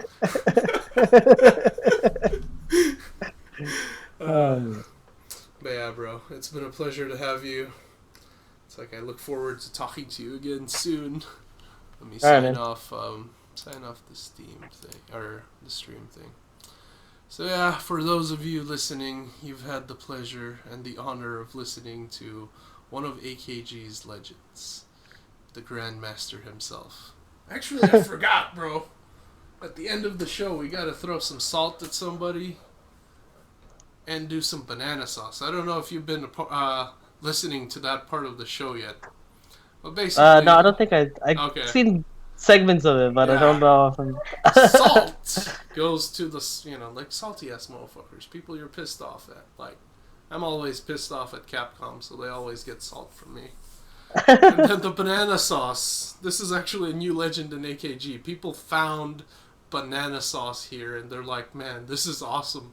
Why haven't you shown this tech to us before? So this is for, you know, like, I guess my banana sauce for this week would be you guys. And Mary's adobo, especially. Sometimes I wonder if I miss you guys more than her adobo, or is it the other way around? So banana sauce to you guys for sure. You guys are pretty awesome. I'm not really too salty at Capcom this week, so Oh yeah, I'm not later going to just spread any salt. But do you have one or the other category? Somebody you would like to acknowledge, or somebody you would want to step on? I don't know, for the banana sauce, I'd probably say, I mean, just AKG in general. I think that's been probably like, I don't know. I don't know if I would even be doing this if it wasn't for that. Even if I moved to Arizona and had no idea about the FGC until I got here, Yeah. like, I don't know if I would still be. I don't know if I'd be as involved as I am now, and you know, being a big part of my life as it is, if I didn't have those beginnings in AKG. So I mean, for AKG in a whole, they get my banana sauce. Yes, banana sauce to AKG. What about my salt, bro? You got any salt? I know you get salty sometimes. My salt goes to my current rival now, who is Trellix, Oh, that the really Reed bad. player. Yeah. I'm gonna beat you. Yep. It's coming. It's coming. He is the new Anthony and Johnny for me. Oh, okay. You're in I don't trouble know. now, bro. I don't know if he'll get to the point to where he doesn't want to play anymore. That's Damn! coincidental. Career killer. Who are you, RKO? Just killing careers, bro. I don't know if he'll get to that point, Yeah, but you're I'm gonna try. get there. Good stuff, bro. Alright, we'll be signing off. As always, be excellent to each other. Don't be a scrub. Don't jump in without no reason. And learn how to break throws, damn it. I can't jump in now. I don't have a normal jump. Yeah, see? Some people I gotta can't jump teleport. in.